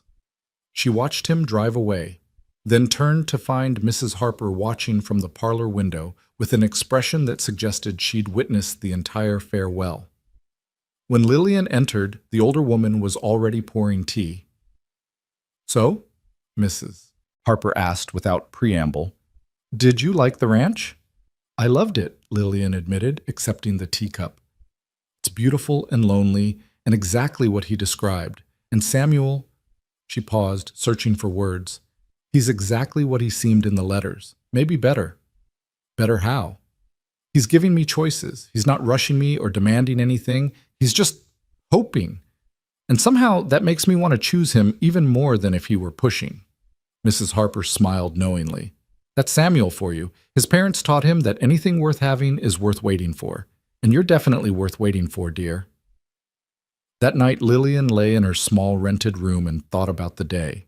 She thought about skipping stones by the creek, about the overgrown garden waiting to be revived, about the way Samuel's face had transformed when he laughed. She thought about the small bedroom with the view of the mountains, about the possibility of learning to ride horses and grow vegetables and build a life in this hard, beautiful country. And for the first time since leaving Boston, Lillian didn't feel like she was running away from something. She felt like she was running toward something, toward hope, toward belonging, toward a man whose patience had given her permission to be afraid and brave at the same time. She fell asleep with moonlight streaming through yellow curtains and dreamed of gardens coming back to life. The next 2 weeks passed in a rhythm that surprised Lillian with its sweetness. Samuel came to town almost daily, sometimes with errands that needed doing, sometimes with excuses so transparent they both smiled at the pretense. They walked the streets of Dust Valley together, and slowly, carefully, the town began to accept her presence. Mrs. Chen at the dry goods store taught her which fabrics held up best in the harsh climate. Doc Miller stopped them one afternoon to discuss a medical text he thought Lillian might enjoy, having heard from Mrs. Harper that she was well-read. Even the men at the saloon tipped their hats respectfully when they passed, recognizing her now as Samuel Reed's intended, rather than just another curious stranger. Father Brennan, the traveling preacher, arrived on a Tuesday with his circuit of services and sought them out specifically. He was older than Lillian had expected, perhaps 70, with white hair and eyes that seemed to see more than most people revealed. He met with them in the church, a small, plain building with wooden pews and wildflowers someone had placed by the simple altar. "So you're the young lady who finally got Samuel to stop being stubborn about his loneliness," Father Brennan said, his voice carrying a hint of Irish brogue despite what must have been decades in America. "I've been praying for this man to find someone for 5 years now." Good to see prayers answered. Lillian glanced at Samuel, who'd colored slightly at the priest's directness. "We're still getting to know each other, Father. Taking it slow. Slow is wise, but not too slow. Life's short and uncertain out here." Father Brennan settled into a pew and gestured for them to sit. "Now then, let's talk about what marriage means, what you're both expecting, what the church requires if you want me to perform the ceremony." They talked for over an hour. Father Brennan asked difficult questions about their reasons for marrying, their understanding of commitment, their willingness to work through inevitable conflicts. He asked Lillian if she felt pressured or coerced in any way, asked Samuel if he was prepared to honor his wife as an equal partner. Some of his questions made Lillian uncomfortable, but she appreciated his thoroughness. This wasn't a man who would marry two people without ensuring they understood the weight of what they were undertaking. "I'll be honest with you both," Father Brennan said finally. "I've married plenty of couples who started with less than you have. You're both being thoughtful, honest with yourselves and each other. That's more than most manage." He looked at Lillian particularly. "But I want you to know, young lady, that if you ever need counsel, if you're ever uncertain or afraid, or just need someone to talk to who isn't Samuel, my door is always open. Marriage is hard work, and it's easier when you have support." "Thank you, Father," Lillian said, meaning it. "That's kind of you." "Not kind, necessary. We look after our own out here." He stood, joints creaking audibly. "I'll be back through in 3 weeks. If you're both still certain by then, we'll have a wedding. Simple ceremony, but I'll make it proper and meaningful. In the meantime, I suggest you spend time together doing ordinary things. Don't just court each other, work alongside each other. See how you manage when things are difficult, not just when you're both on your best behavior." Samuel took that advice seriously. The next day, he arrived at Mrs. Harper's with a request. "I need to repair some fence line on the east pasture. It's not exciting work, but I thought maybe you'd like to come along, see what a regular work day looks like." Lillian agreed immediately, changing into her most practical clothes and borrowing a wide-brimmed hat from Mrs. Harper to protect against the sun. The fence repair turned out to be exactly as unglamorous as Samuel had suggested. Hot, repetitive work involving wooden posts, wire, and tools Lillian barely understood. But Samuel showed her how to hold posts steady while he hammered, explained the importance of proper tension in the wire, and pointed out places where animals had damaged the fence line. "Cattle aren't smart, but they're persistent," he said, wrestling with a particularly stubborn post. "They'll push on a weak spot until it gives. That's why you have to check the whole perimeter regularly, fix small problems before they become big ones." "Is that a metaphor?" Lillian asked, amused. Samuel paused, then grinned. "Maybe. Probably good advice for marriage, too, now that you mention it." They worked through the morning, stopping only when Samuel declared they needed to rest the horses and themselves. He'd brought food in his saddlebag, bread, cheese, apples, and a canteen of water. They sat in the shade of a lone cottonwood tree, and Lillian found herself studying Samuel as he ate.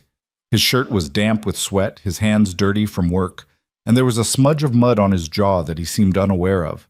He looked nothing like the gentlemen she'd known in Boston, with their soft hands and clean collars and lives built on inherited money rather than physical labor. She liked him better this way, real, solid, unashamed of honest work. "What?" Samuel asked, catching her staring. "Nothing. Just thinking that you're a good teacher, patient." "Had to be patient teaching myself most of this after my father died. Turns out patience comes easier when you don't have a choice." He took a drink of water, then offered the canteen to Lillian. "How are your hands holding up? Not used to this kind of work, I'd guess." Lillian examined her palms, which were already showing signs of blistering despite the gloves Samuel had insisted she wear. "They'll toughen up. They will. Everything does, eventually." His voice was gentle. But that doesn't mean it doesn't hurt while it's happening. If you need to stop, tell me. No shame in building calluses gradually. But Lillian didn't want to stop. Didn't want Samuel to think she was soft, incapable, another Sarah who'd look at ranch life and decide it was too hard. So she worked through the afternoon, helping with the fence line until Samuel declared it finished and they could head back to town. She was exhausted by the time they reached Mrs. Harper's, every muscle aching in ways she'd never experienced. Samuel helped her down from the wagon, his hand steadying her when her legs wobbled. "You did good work today," he said. "Real good.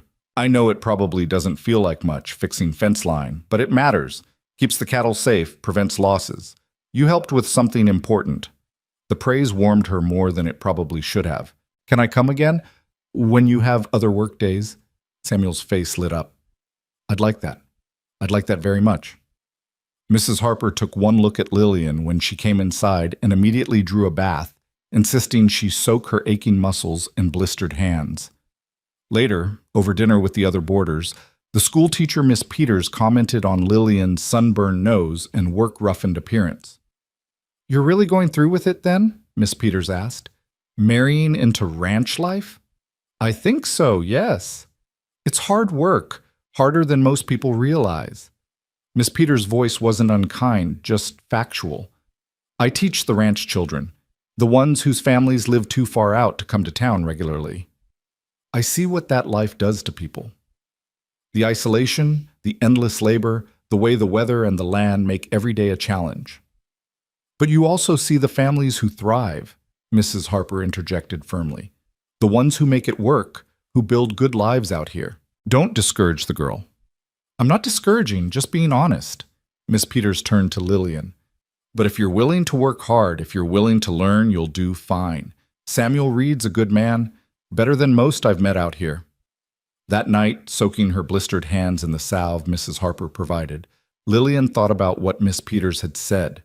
The isolation, the endless labor, the challenges, all of it was true, she was certain.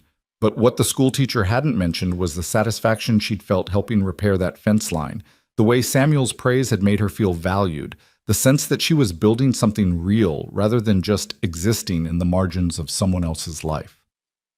The days continued to pass, each one bringing new experiences.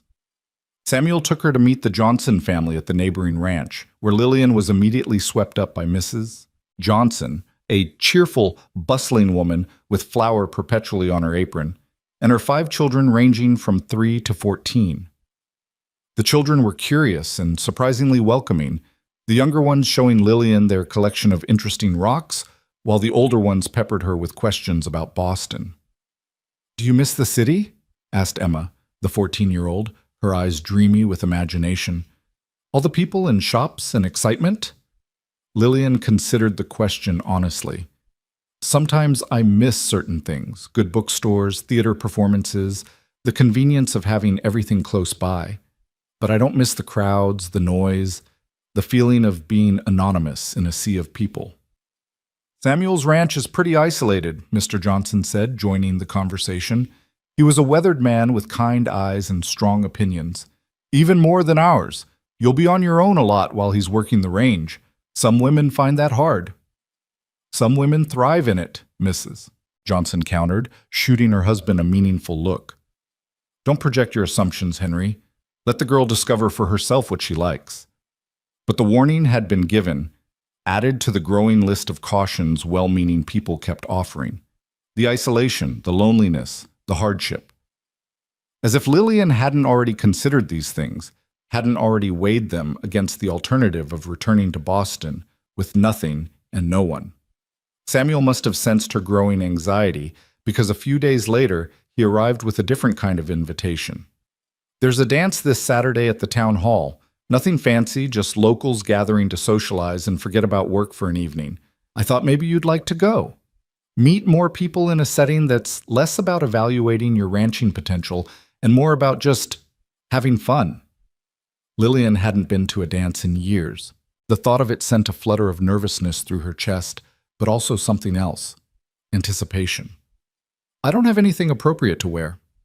"It's not that kind of dance. Just wear whatever you're comfortable in. Half the women will be in their everyday dresses, and nobody cares." He paused. "But if you wanted to get something new, Mrs. Chen has some nice fabrics. I'd be happy to—" "No," Lillian interrupted gently. "You've already been too generous with Mrs. Harper's room fees. I won't have you buying me dresses too. I'll make do with what I have." But Mrs. Harper had other ideas. That evening, she appeared in Lillian's room with a dress over her arm, deep blue cotton with tiny white flowers embroidered along the neckline. "This was my daughter's," she said quietly. "She passed 10 years ago, fever, and I've been keeping her things like a foolish old woman. But I think she'd like knowing her dress was being worn to a dance, being useful rather than just gathering dust." As Lillian's throat tightened, "Mrs. Harper, I couldn't possibly—" "You can, and you will. It'll need taking in at the waist. You're slimmer than Margaret was, but otherwise it should fit. And before you protest about charity, know that you're doing me a favor. Letting go is hard, but it's necessary. This dress deserves to dance again." Saturday arrived with perfect weather, warm but not hot, with a breeze that promised a comfortable evening. Lillian dressed carefully in Margaret Harper's blue dress, which Mrs. Harper had indeed altered to fit. The fabric was soft from years of storage, and the tiny embroidered flowers caught the light beautifully. She arranged her hair in a style that was simple but elegant, and for the first time since arriving in Dust Valley, she felt almost pretty. Samuel's face when he came to collect her confirmed the feeling. He stared for a moment, his prepared greeting apparently forgotten, before managing. "You look beautiful." "Thank you. You look very handsome yourself." He did. He dressed in his best clothes, dark trousers, a crisp white shirt, a vest, and a string tie. His hair was neatly combed, his boots polished, and he carried himself with an almost boyish excitement that made Lillian smile. The town hall was already crowded when they arrived, filled with ranchers and townspeople, children darting between adult legs, and musicians tuning their instruments in the corner. Tables lined one wall, laden with food that everyone had contributed to: pies and cakes, fried chicken, potato salad, and dishes Lillian couldn't identify but that smelled delicious. Samuel kept a protective hand at the small of her back as they navigated the crowd, introducing her to what felt like dozens of people whose names Lillian struggled to remember. But everyone was friendly, welcoming her with varying degrees of curiosity and warmth. The women particularly seemed eager to talk to her, asking about Boston and her journey west with the kind of fascination that suggested such adventures were far removed from their daily lives. When the music started, a lively fiddle tune, Samuel turned to her with an almost shy expression. "I should probably warn you that I'm not much of a dancer. My mother tried to teach me, but I never quite got the hang of it." "Then we'll fumble through it together," Lillian said, taking his offered hand. They joined the other couples on the floor, and Samuel proved to be a better dancer than he'd claimed, competent if not graceful, able to lead her through the basic steps without trampling her feet. Lillian found herself laughing as they spun, feeling lighter than she had in years. Around them, the community of Dust Valley danced and laughed and celebrated the simple joy of music and companionship. Between dances, people pulled them aside for conversations. Mr. Chen asked about her interest in education, mentioning that the school always needed volunteers. Doc Miller introduced her to his wife, a formidable woman who immediately began discussing which medical texts Lillian should read.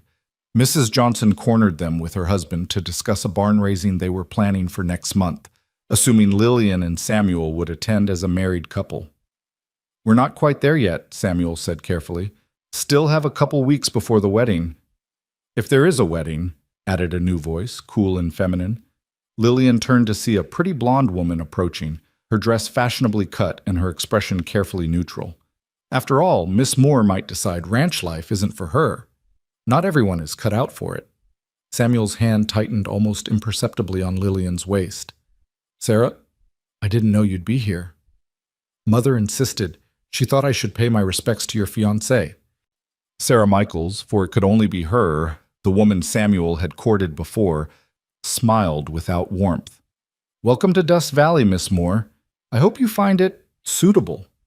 The encounter lasted only moments before Sarah drifted away to join a group of other young women, but it left Lillian feeling unsettled. Samuel noticed immediately. Don't let her get to you, he said quietly. Sarah's bitter that I didn't chase after her to Denver, but that's not your concern. Did you love her? Lillian heard herself ask. Samuel was quiet for a moment as he led her through a slower dance. I thought I did. But looking back, I think I loved the idea of her more than the reality. She was pretty and proper, everything I thought I was supposed to want. But we didn't talk the way you and I do, didn't share ideas or laugh at the same things. It was all surface, no depth. He met her eyes. What we have, what we're building, that's real. Don't doubt it because of Sarah. But doubt had crept in anyway, a small worm of uncertainty. Sarah was beautiful and polished, everything Lillian wasn't. Sarah belonged here in a way Lillian still didn't. And Sarah's pointed comment about ranch life not being suitable, was that just jealousy, or was it a truth Lillian was too naive to see? The evening continued, but some of the magic had dimmed. Lillian smiled and danced and made conversation, but part of her mind was elsewhere, questioning everything. When Samuel finally took her back to Mrs. Harper's, she was exhausted in ways that had nothing to do with physical exertion. You're quiet, Samuel observed as they stood on the boarding house porch. Music from the halls still drifted on the night air, but here it was peaceful, intimate. Sarah really got to you, didn't she? I'm being foolish. You're being human. Samuel took her hand carefully, his thumb tracing gentle circles on her palm. Let me tell you something about Sarah Michaels. She's not wrong that ranch life is hard. It is. But the reason she couldn't handle it wasn't the work or the isolation. It was that she was only thinking about herself. What she wanted, what she needed, what would make her comfortable. She never once asked what I needed, what would make the ranch succeed, how we could work together. He squeezed Lillian's hand gently. You've spent 2 weeks asking questions, learning, working alongside me. You've blistered your hands fixing fence and gotten sunburned working in the garden. You've made an effort to know this community, these people. That's the difference, Lillian. That's why I believe we can make this work. But what if I can't? The fear bubbled up, couldn't be contained. What if I try and fail? What if a year from now I'm miserable and you regret choosing me and we're trapped in something neither of us wants anymore? Samuel was quiet for a long moment. Then he said, what if we succeed? What if a year from now we're sitting on that porch watching the sunset, talking about our day, and we realize we're happy? What if we build something good together? He lifted her hand to his lips, kissing her knuckles with old-fashioned gallantry. Fear is natural, Lillian. I'm scared too, but I'm more afraid of not trying than I am of trying and failing. Lillian looked into his face. Honest, patient, steady Samuel, who'd never once pushed her beyond what she could handle, who'd given her time and space and choices, who was offering her not just escape but belonging. 3 weeks, she said. Father Brennan will be back in 3 weeks. Is that you saying yes? Lillian took a shaky breath. That's me saying I want to say yes, that I think I will say yes, but I need these last 3 weeks to be certain. Samuel's smile was like sunrise. Then take them. Use them however you need. I'll be here, waiting, hoping. And whatever you decide, I'll respect it. He left her on the porch with that promise hanging in the air. Lillian watched him walk to his wagon, mount it, drive away into the night. Then she went inside to find Mrs. Harper waiting with tea and understanding eyes. You're going to marry him, the older woman said. It wasn't a question. I think I am. Good. He deserves someone who sees his worth, and you deserve someone who sees yours. Mrs. Harper poured tea with steady hands. Now tell me what that Michaels girl said to upset you. The next 3 weeks passed in a blur of preparation and growing certainty. Lillian spent more time at the ranch, cleaning and organizing, bringing life back to rooms that had felt dead. She worked in the garden every day, clearing weeds and preparing soil for spring planting. She learned to milk the cow, a humiliating process at first, full of spilled buckets and frustrated animal protests, but gradually she got the hang of it. She learned to collect eggs without frightening the chickens, to recognize which fence sections needed watching, to read the weather signs that Samuel checked every morning. And she learned Samuel, his morning gruffness that faded with coffee, his habit of talking to the horses as if they understood every word, the way he touched his father's old hat every time he passed it, hanging by the door. His terrible singing voice that he unleashed anyway when he thought she couldn't hear. His surprising skill at baking bread learned from his mother. His nightmares sometimes. She heard him cry out once from the other room. And the way he never mentioned them in the morning, just worked a little harder as if trying to outrun whatever darkness haunted his sleep. She learned his kindness. The way he always made sure she ate enough, rested enough, didn't push herself too hard. The way he praised her efforts even when they resulted in burned dinners or backwards planted seeds. The way he listened when she talked, really listened, asking thoughtful questions and remembering details days later. And slowly, carefully, Lillian felt something growing in her chest. Not love, not yet. It was too soon for that, despite what romantic novels suggested. But affection, certainly. Trust, definitely. A tentative happiness that felt fragile and precious and worth protecting. Father Brennan returned on a Wednesday, and Samuel and Lillian met with him again. The priest studied them both carefully before asking, "Well, are you ready?" Lillian looked at Samuel, at his hopeful face and gentle eyes, at the calloused hands that had held hers so carefully. She thought about the ranch with its mountain views and the house that was beginning to feel like home. She thought about the garden waiting to bloom and the community that had welcomed her and the life she could build here if she was brave enough to try. "Yes," she said, "I'm ready." Samuel's hand found hers, squeezed gently. "So am I." Father Brennan smiled. "Then let's talk about a wedding." They planned it for Saturday, just 4 days away. A simple ceremony in the church, with the whole town invited because that's how things were done here. Mrs. Harper and Mrs. Johnson immediately took charge of preparations, insisting on making it special despite the short notice. Mrs. Chen offered to tailor Margaret Harper's blue dress into a proper wedding gown. Doc Miller's wife began organizing food for the reception. Lillian let them fuss, grateful for the kindness, the acceptance, the sense that she was joining something rather than just running away. And Samuel glowed with quiet happiness, his usual seriousness replaced with an almost boyish excitement that made her heart tender. The night before the wedding, Lillian stood at her window in Mrs. Harper's boarding house, looking out at the mountains painted silver by moonlight. Tomorrow, she would marry Samuel Reed. Tomorrow, she would become his wife, his partner, his family. Tomorrow, her new life would truly begin. She thought about the woman who'd frozen in that stagecoach 3 weeks ago, too terrified to step into her future. That woman seemed impossibly distant now, not gone, but transformed. Refined by choice and courage, and the patience of a good man who'd been willing to wait while she found her strength. A knock came at her door. Mrs. Harper entered without waiting for permission, carrying something wrapped in cloth. "I wanted you to have this before tomorrow," she said, unfolding the cloth to reveal a beautiful quilt, intricate patchwork in blues and golds, each piece carefully stitched. "Margaret made this the year before she died. I've been saving it, but I think she'd want you to have it. For your marriage bed, for warmth on cold nights." Lillian's vision blurred with tears. "Mrs. Harper, I don't know what to say." "Say you'll be happy. Say you'll make Samuel happy. Say you'll build a good life in this valley we all call home." The older woman pressed the quilt into Lillian's hands. "And say you'll come visit me sometimes, because I've gotten used to having you here." "I promise," Lillian whispered. "All of it. I promise." When Mrs. Harper left, Lillian spread the quilt across her bed and traced the careful stitches, each one a small act of love from a woman she'd never met. She thought about the life Margaret Harper must have lived, about the dreams she'd had, about the death that came too soon.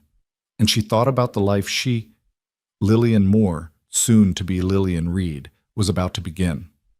Sleep came late, but when it came, she dreamed of gardens in bloom and a hand reaching out to hold hers steady. Morning arrived with sunlight so bright it seemed to announce something momentous. Lillian woke before dawn, her heart racing with a mixture of anticipation and lingering nerves that she suspected every bride felt on her wedding day. The house was still quiet, the other boarders not yet stirring, but she could hear Mrs. Harper moving around downstairs, already preparing for the day's events. Lillian rose and dressed in her everyday clothes, knowing the wedding dress would come later. She stood at the window, watching Dust Valley wake up. Shopkeepers opening their doors, a few early risers heading to the bakery, the mountains standing eternal watch over it all. Somewhere out there, Samuel was probably already awake too, probably doing morning chores despite it being his wedding day because ranchers didn't get days off. Not really. The thought made her smile. That was who he was. Steady, reliable, a man who understood that life continued regardless of celebrations. She was marrying someone real, someone solid. Not a fairy tale prince, but a flesh and blood man with calloused hands and morning gruffness and a heart that had been brave enough to hope again after loss. Mrs. Harper appeared in the doorway with a breakfast tray.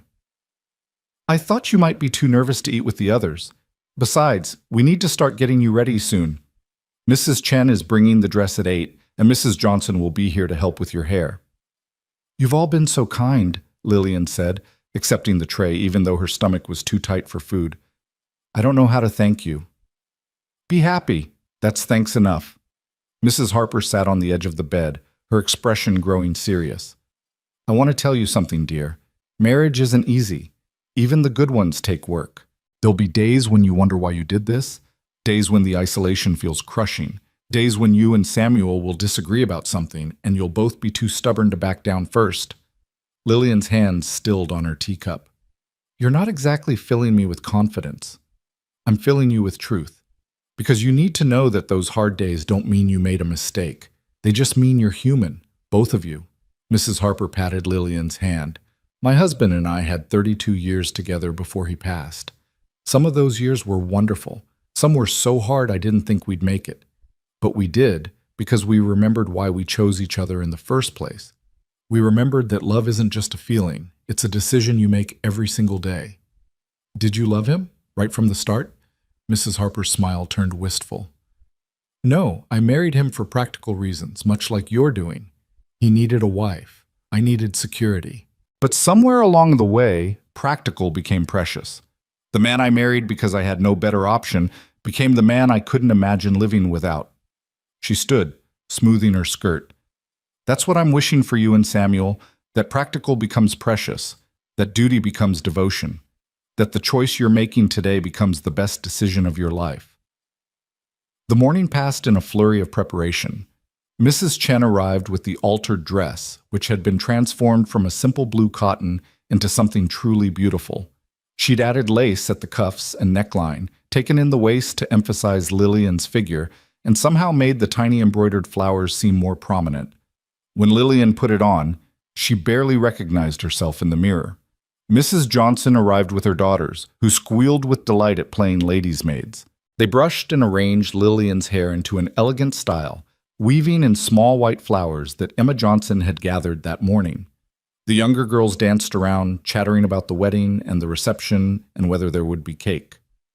"You look like a princess," 5-year-old Lucy Johnson announced with the absolute certainty of childhood. "I feel like an imposter," Lillian admitted quietly to Mrs. Johnson while the girls were distracted with ribbons. "Every bride feels that way. Like she's playing dress-up, pretending to be someone she's not quite ready to be." Mrs. Johnson adjusted a flower in Lillian's hair. "But here's the secret. You grow into it. The woman you are today will marry Samuel, and then day by day, year by year, you'll become the woman who was always meant to be his wife. You'll see."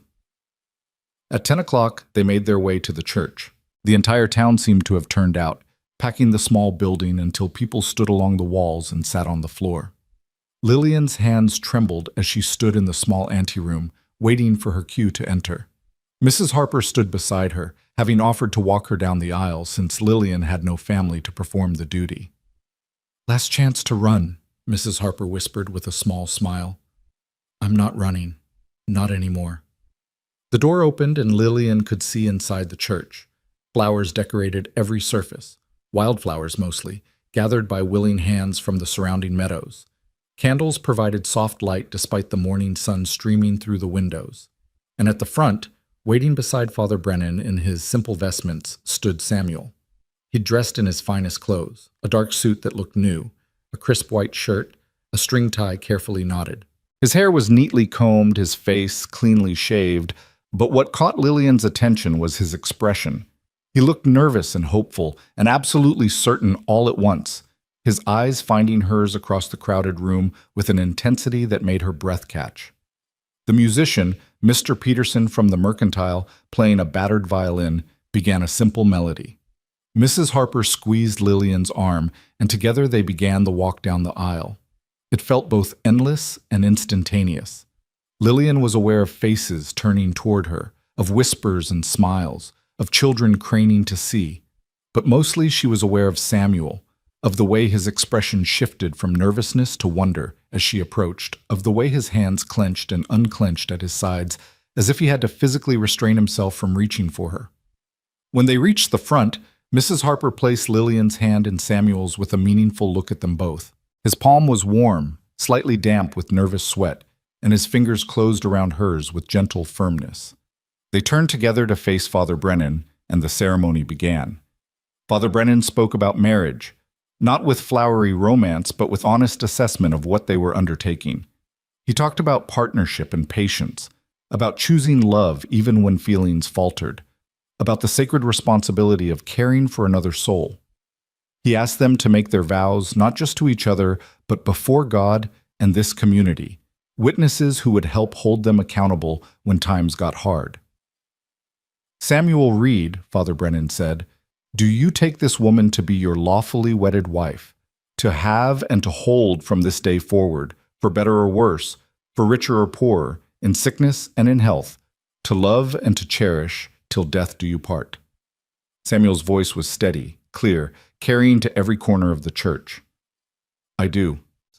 Lillian Moore, "Do you take this man to be your lawfully wedded husband, to have and to hold from this day forward, for better or worse, for richer or poorer, in sickness and in health, to love and to cherish, till death do you part?" This was it. The moment of final commitment, the point of no return. Lillian looked into Samuel's face, saw the hope and fear and trust there, and felt something shift inside her. This wasn't just practicality anymore. This wasn't just escape from Boston, or security, or convenience. This was choosing Samuel specifically, this patient, kind, steady man who'd given her time to find her courage. This was choosing hope over fear, possibility over safety, building over running.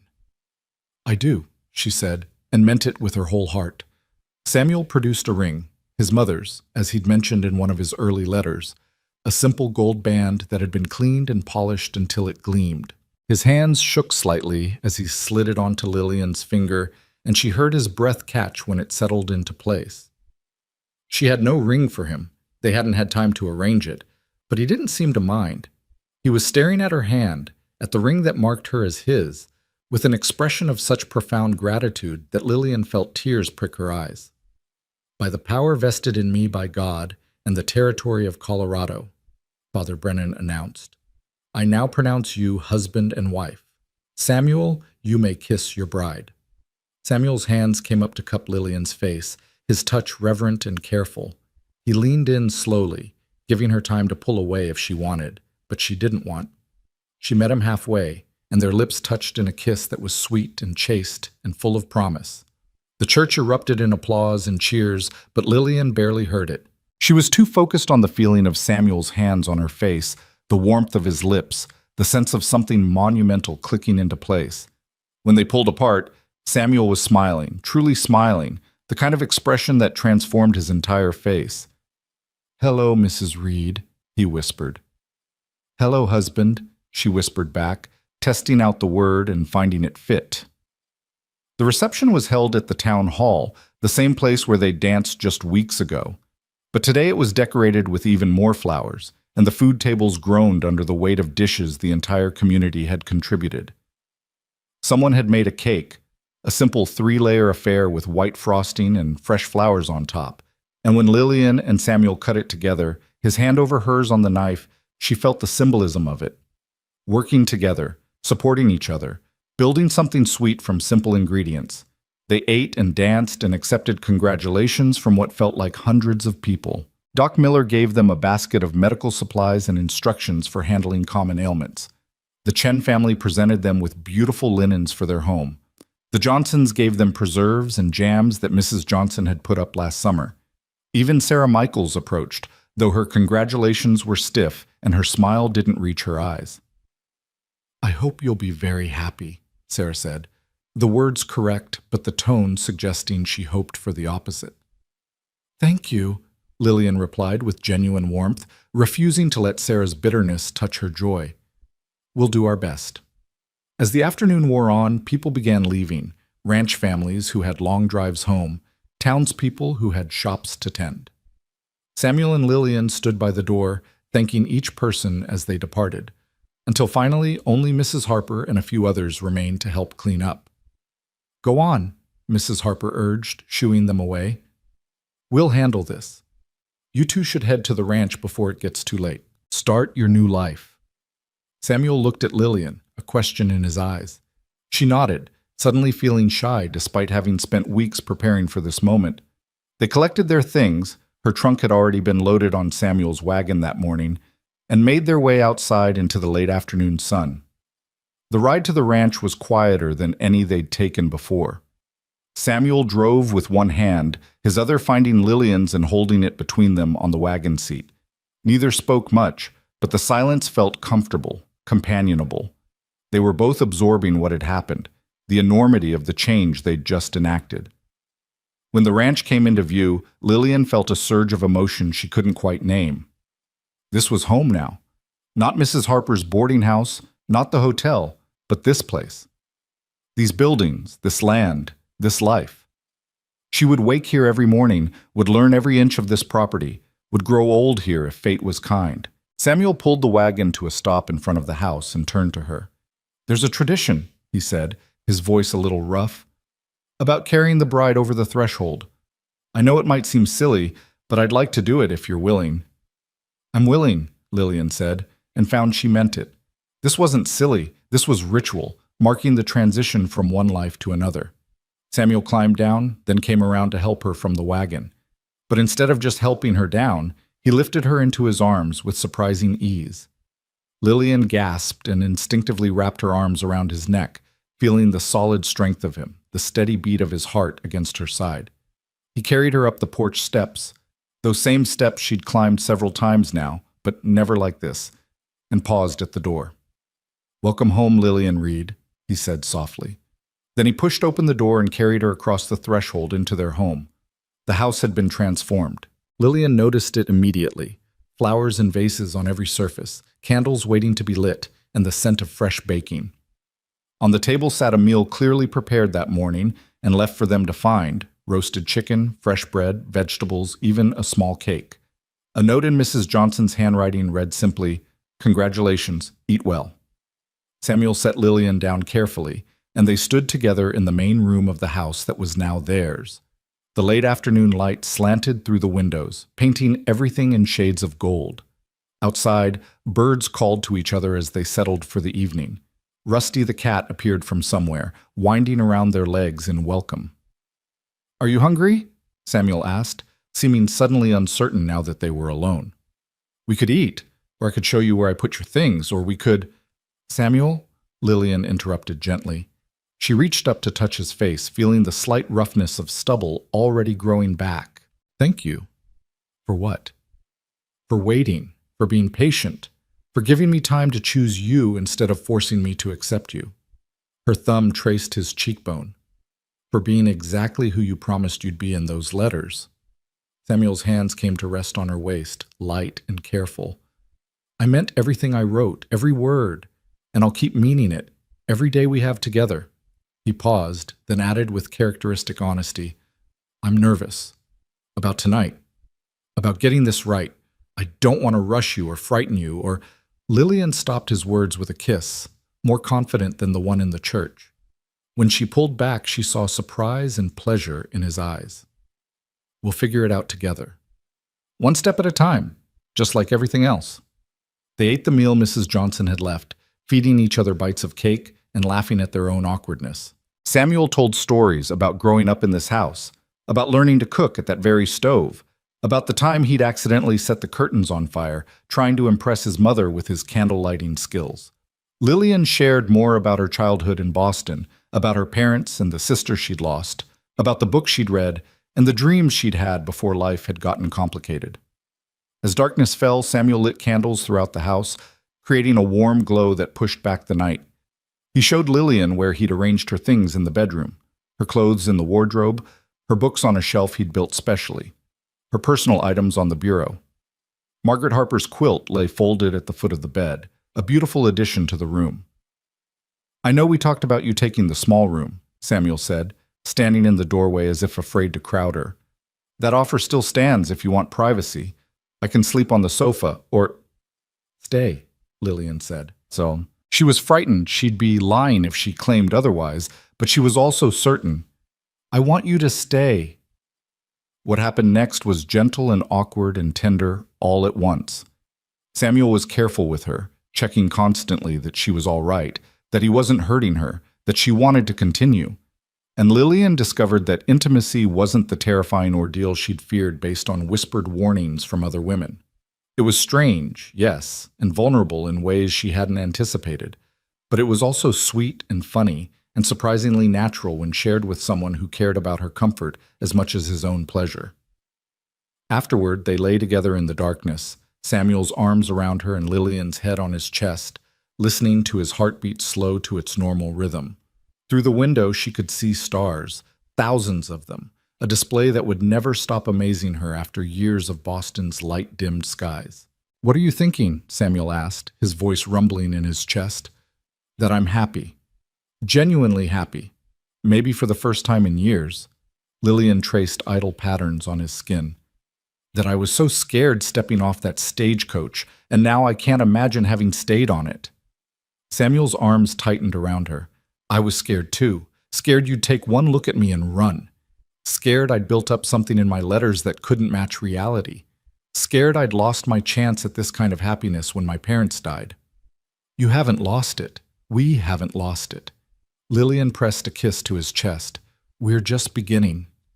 They fell asleep tangled together, exhausted from the day's emotions and the newness of everything.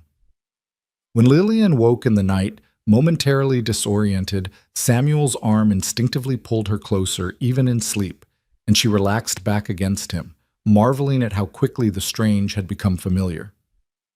The days that followed established a rhythm. Samuel taught Lillian the routines of ranch life, the early morning check on the animals, the constant maintenance that kept everything running, the seasonal work of ranching. She proved surprisingly capable, her fear of cattle gradually giving way to a wary respect as she learned to read their behavior. She could milk the cow without assistance now, collect eggs with confidence, even help with basic veterinary care when Samuel showed her how. The garden became her domain, as Samuel had promised. She spent hours there, clearing the last of the weeds, enriching the soil, planning what would be planted come spring. Mrs. Johnson donated seeds and advice, teaching Lillian which vegetables thrived in Colorado's climate and which were more trouble than they were worth. By the time winter arrived, Lillian had put up enough preserves to fill a whole shelf in the pantry, tangible proof that she could be useful here, that she could contribute to their survival. She learned to cook, too, with varying degrees of success. Some meals were triumphs that Samuel praised enthusiastically. Others were disasters that they choked down while trying not to laugh. Samuel never complained, even when she burned the biscuits so badly they could have been used as ammunition. Instead, he taught her his mother's recipes, standing behind her at the stove, guiding her hands, turning cooking lessons into moments of intimacy that had nothing to do with food. The isolation that everyone had warned about did prove challenging at times. There were days when Samuel was out on the range from dawn until after dark, and Lillian was alone with only the animals for company. On those days, she read or worked in the garden or wrote letters to Mrs. Harper and the friends she was slowly making in town. But she discovered that solitude wasn't the same as loneliness when you knew someone was coming home to you at day's end. They rode into town together once a week, attending church on Sundays and staying for the social hour afterward. Lillian slowly became part of the community, not just Samuel Reed's wife, but Lillian Reed in her own right. She helped Mrs. Chen organize a lending library. She assisted Miss Peters with teaching the ranch children who came irregularly to school. She joined Mrs. Johnson's quilting circle, learning a skill she'd never had time for in Boston. And slowly, gradually, practical did become precious. The man she'd married out of desperation became the man she couldn't imagine living without. She learned the way his face softened when he looked at her, the little gifts he left for her, a pretty rock from the creek, wildflowers on her pillow, a book he'd bought on one of his rare trips to Denver. She learned that he had nightmares about his parents' deaths, and she learned to wake him gently and hold him until the memories faded. She learned that he sang terribly, but with great enthusiasm when he thought she couldn't hear, that he talked to the cattle as if they were confidants, that he had a surprisingly dry sense of humor that emerged once he felt comfortable. And Samuel learned her. He learned that she needed quiet mornings with coffee before conversation, that she had a temper when pushed too far but forgave quickly, that she sometimes cried for no reason she could explain and just needed to be held. He learned that her hands were skilled with accounts and that she had a head for business that helped improve his ranch management. He learned that she was braver than she believed, stronger than she looked, and more essential to his happiness than he'd dared hope. Winter came, bringing snow that transformed the ranch into something from a fairy tale. They spent long evenings by the fire, Samuel reading aloud from books while Lillian worked on her quilting, both of them content in companionable silence broken only by the crackle of flames and occasional comments on the story.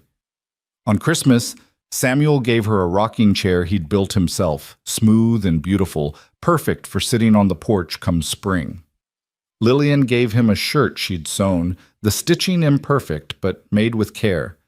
They spent the day quietly, just the two of them, cooking a special meal and talking about the year past and the years to come. "I want to tell you something," Samuel said as they sat by the fire that night. "Something I've been feeling but wasn't sure how to say." Lillian set aside her quilting, giving him her full attention. "What is it?" "I love you." The words were simple, direct, characteristically Samuel. "Not just care about you or appreciate you, though I do both those things. I mean, I'm in love with you, Lillian, really, truly in love. And I know we said this was practical, that we didn't expect romance, but somewhere along the way it became that anyway, at least for me." Lillian felt her eyes fill with tears, happy tears, the kind she'd cried more in the past 6 months than in her entire life before. "I love you too. I think I have for weeks now, but I was afraid to say it. Afraid I'd break some unspoken rule about practical marriages." Samuel laughed, the sound warm and free. "To hell with rules, let's make our own." He pulled her close, kissing her with a passion that still surprised her sometimes, still made her feel chosen and cherished. "Let's be impractical and romantic and completely devoted to each other." "Yes," Lillian agreed, kissing him back. "Let's be all of those things." Spring arrived, bringing with it a flurry of activity. The garden burst into life under Lillian's careful tending. The cattle calved successfully, adding to their herd. Samuel and Mr. Johnson helped each other with various projects, strengthening the bond between neighboring ranches. And one morning in early April, Lillian woke feeling queasy in a way that had nothing to do with illness. She waited another week to be sure, then told Samuel over breakfast, watching his face carefully for his reaction. For a moment he was frozen, his coffee cup halfway to his mouth. Then he set it down carefully and came around the table to pull her into his arms. "A baby?" His voice was thick with emotion. "We're going to have a baby?" "In about 7 months, if Doc Miller's calculations are right." Samuel held her at arm's length, his eyes searching her face. "Are you happy? Scared? Both?" "Both," Lillian admitted. "Terrified, actually, but also happier than I knew I could be." "Me too. All of it." He kissed her forehead, her cheeks, her lips. "A baby, our baby, a family." The pregnancy progressed smoothly, despite Lillian's fears. Mrs. Johnson and Mrs. Harper became constant sources of advice and support, preparing her for what to expect. Samuel hovered protectively, trying to prevent her from doing any work he deemed too strenuous, which led to their first real argument when Lillian insisted she was pregnant, not fragile. "I'm not made of glass," she'd snapped, frustrated by his well-meaning interference. "I can still collect eggs and work in the garden. Women have been having babies and doing work for all of human history." "But you're my wife," Samuel had countered, equally frustrated. "And I'll be damned if I let you hurt yourself or the baby because I wasn't careful enough." They'd fought, really fought, both stubborn and convinced of their rightness. It ended with Lillian in tears and Samuel looking stricken, neither of them sure how to bridge the gap that had suddenly opened between them. But that night, lying in bed with space between them, both too proud to apologize first, Samuel had reached out to find her hand in the darkness. "I'm sorry," he'd said quietly. "I'm not trying to control you. I'm just scared. Scared of losing you. Scared of something going wrong. Scared I won't know how to protect you both." Lillian had turned to him then, closing the space between them. "I'm scared too. But we can't let fear make us forget how to be partners. We work together, remember? We figure things out together."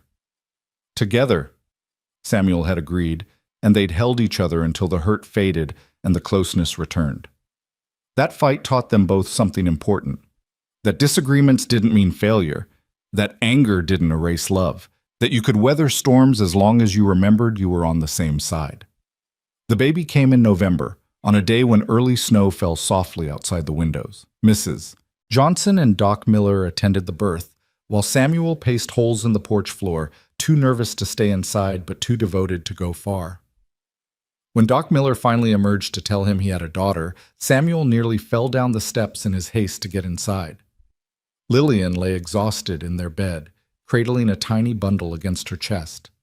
She looked up when Samuel entered, and her smile was radiant despite her fatigue. "Meet your daughter." Samuel approached as if the bed held something infinitely precious and fragile, which, in a way, it did. He sat carefully on the edge, staring at the impossibly small face peering out from the blankets. "She's perfect." "She has your eyes," Lillian observed. "And your stubborn chin, I think." "Poor thing." Samuel touched one tiny hand with his finger, marveling when it closed around him instinctively. "Hello, little one. I'm your papa." They named her Elizabeth, after Lillian's sister, with Rose as a middle name after Samuel's mother. Elizabeth Rose Reed entered the world with strong lungs and definite opinions, demanding attention and giving love in equal measure. The years passed in that way time has of accelerating once you're living a life that matters. Elizabeth grew from infant to toddler to little girl, running through the house that had once felt too quiet. Samuel built her a swing near the cottonwood trees by the creek, and Lillian sewed her dresses that she inevitably got dirty within hours. They taught her to love books and nature, to treat animals with respect, to understand the value of hard work. 2 years after Elizabeth, they had a son, Daniel Samuel Reed, who came into the world with less fuss than his sister, but no less love to greet him. The house that had once held only echoes of the past now rang with children's laughter and the chaos of family life. The ranch prospered. Samuel's careful management and Lillian's business sense combined to make their operation one of the most successful in the valley. They expanded gradually, buying neighboring land when it became available, improving their herd, building additional structures. But they never forgot what mattered most: each other, their children, the community that had welcomed them. On their 10th anniversaries, Samuel arrived home from town with a letter and a grin. "Remember how you once said you wanted to open a school for ranch families?" Lillian looked up from where she was helping Elizabeth with her arithmetic. "Of course. Why?" "The Territorial Education Board approved your proposal. They're offering funding to start a small school here in our valley, and they want you to run it." Lillian stared at him, torn between excitement and uncertainty. "Samuel, that would mean more work for you with me teaching. The children to manage alone sometimes. Are you sure you're all right with this?" "I'm more than all right. I'm proud." He pulled her into his arms right there in front of the children. "You've given me everything, Lillian. A family, a real home, happiness I didn't think I'd ever find again. Let me give you this dream." The school opened the following spring, a small structure built near the ranch house with help from the entire community. Lillian taught reading and writing and arithmetic to the children of ranch families who lived too far from town for regular education. It was hard work, adding to her already full days, but it was also deeply satisfying. She watched children learn to read, saw their faces light up with understanding, and knew she was making a difference in these young lives. The years continued to pass. Elizabeth grew into a serious young woman who loved books as much as her mother, and had her father's steady nature. Daniel became a skilled horseman who could gentle even the most difficult animals. They grew and changed, and sometimes Lillian looked at them and couldn't quite believe they'd come from her. These capable, confident children being raised so differently from how she'd been raised. One evening, as Samuel and Lillian sat on the porch in matching rocking chairs, Samuel had built a second one for her 40th birthday, watching the sun set behind the mountains, Elizabeth and Daniel playing by the creek with friends whose parents had come for dinner, Lillian found herself overwhelmed with gratitude. "What are you thinking about?" Samuel asked, reaching over to take her hand just as he had thousands of times over the years. "About how the hardest step I ever took was off that stagecoach," Lillian said, echoing a thought she'd had years ago. "How terrified I was. How I almost didn't do it." Samuel raised her hand to his lips, kissing her knuckles in that old-fashioned gesture he'd never abandoned. "And the best decision I ever made was not taking back my hand when you were too afraid to reach for it, waiting for you to find your courage." "We've built something good, haven't we?" Lillian's voice was soft, contemplative. "Better than good.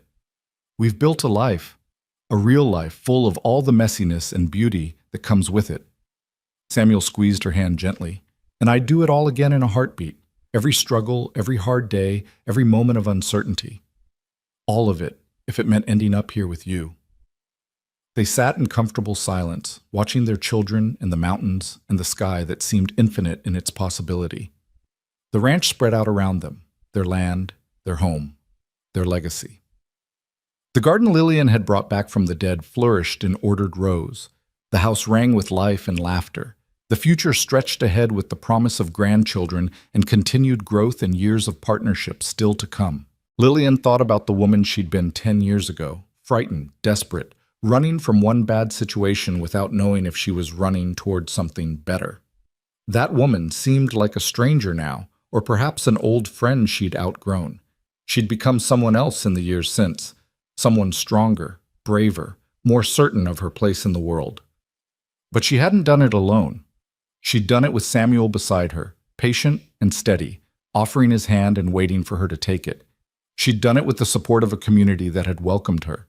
She'd done it one step at a time, one choice at a time, one day at a time. "Do you ever regret it?" Samuel asked suddenly. "Leaving Boston? Giving up city life for all of this?" Lillian turned to look at him, at his weathered face and gentle eyes, at the man who'd kept every promise he'd made in those careful letters. "Not for a single moment. This life, this place, you're everything I didn't know I was searching for." Samuel's smile was the same one he'd given her on their wedding day, full of wonder and gratitude and love. "You're my greatest gift, Lillian Reed. Everything good in my life traces back to the day you stepped off that stagecoach." As the sun completed its descent and stars began to appear in the darkening sky, Samuel and Lillian remained on their porch, hands linked between their rocking chairs. Their children's laughter drifted up from the creek.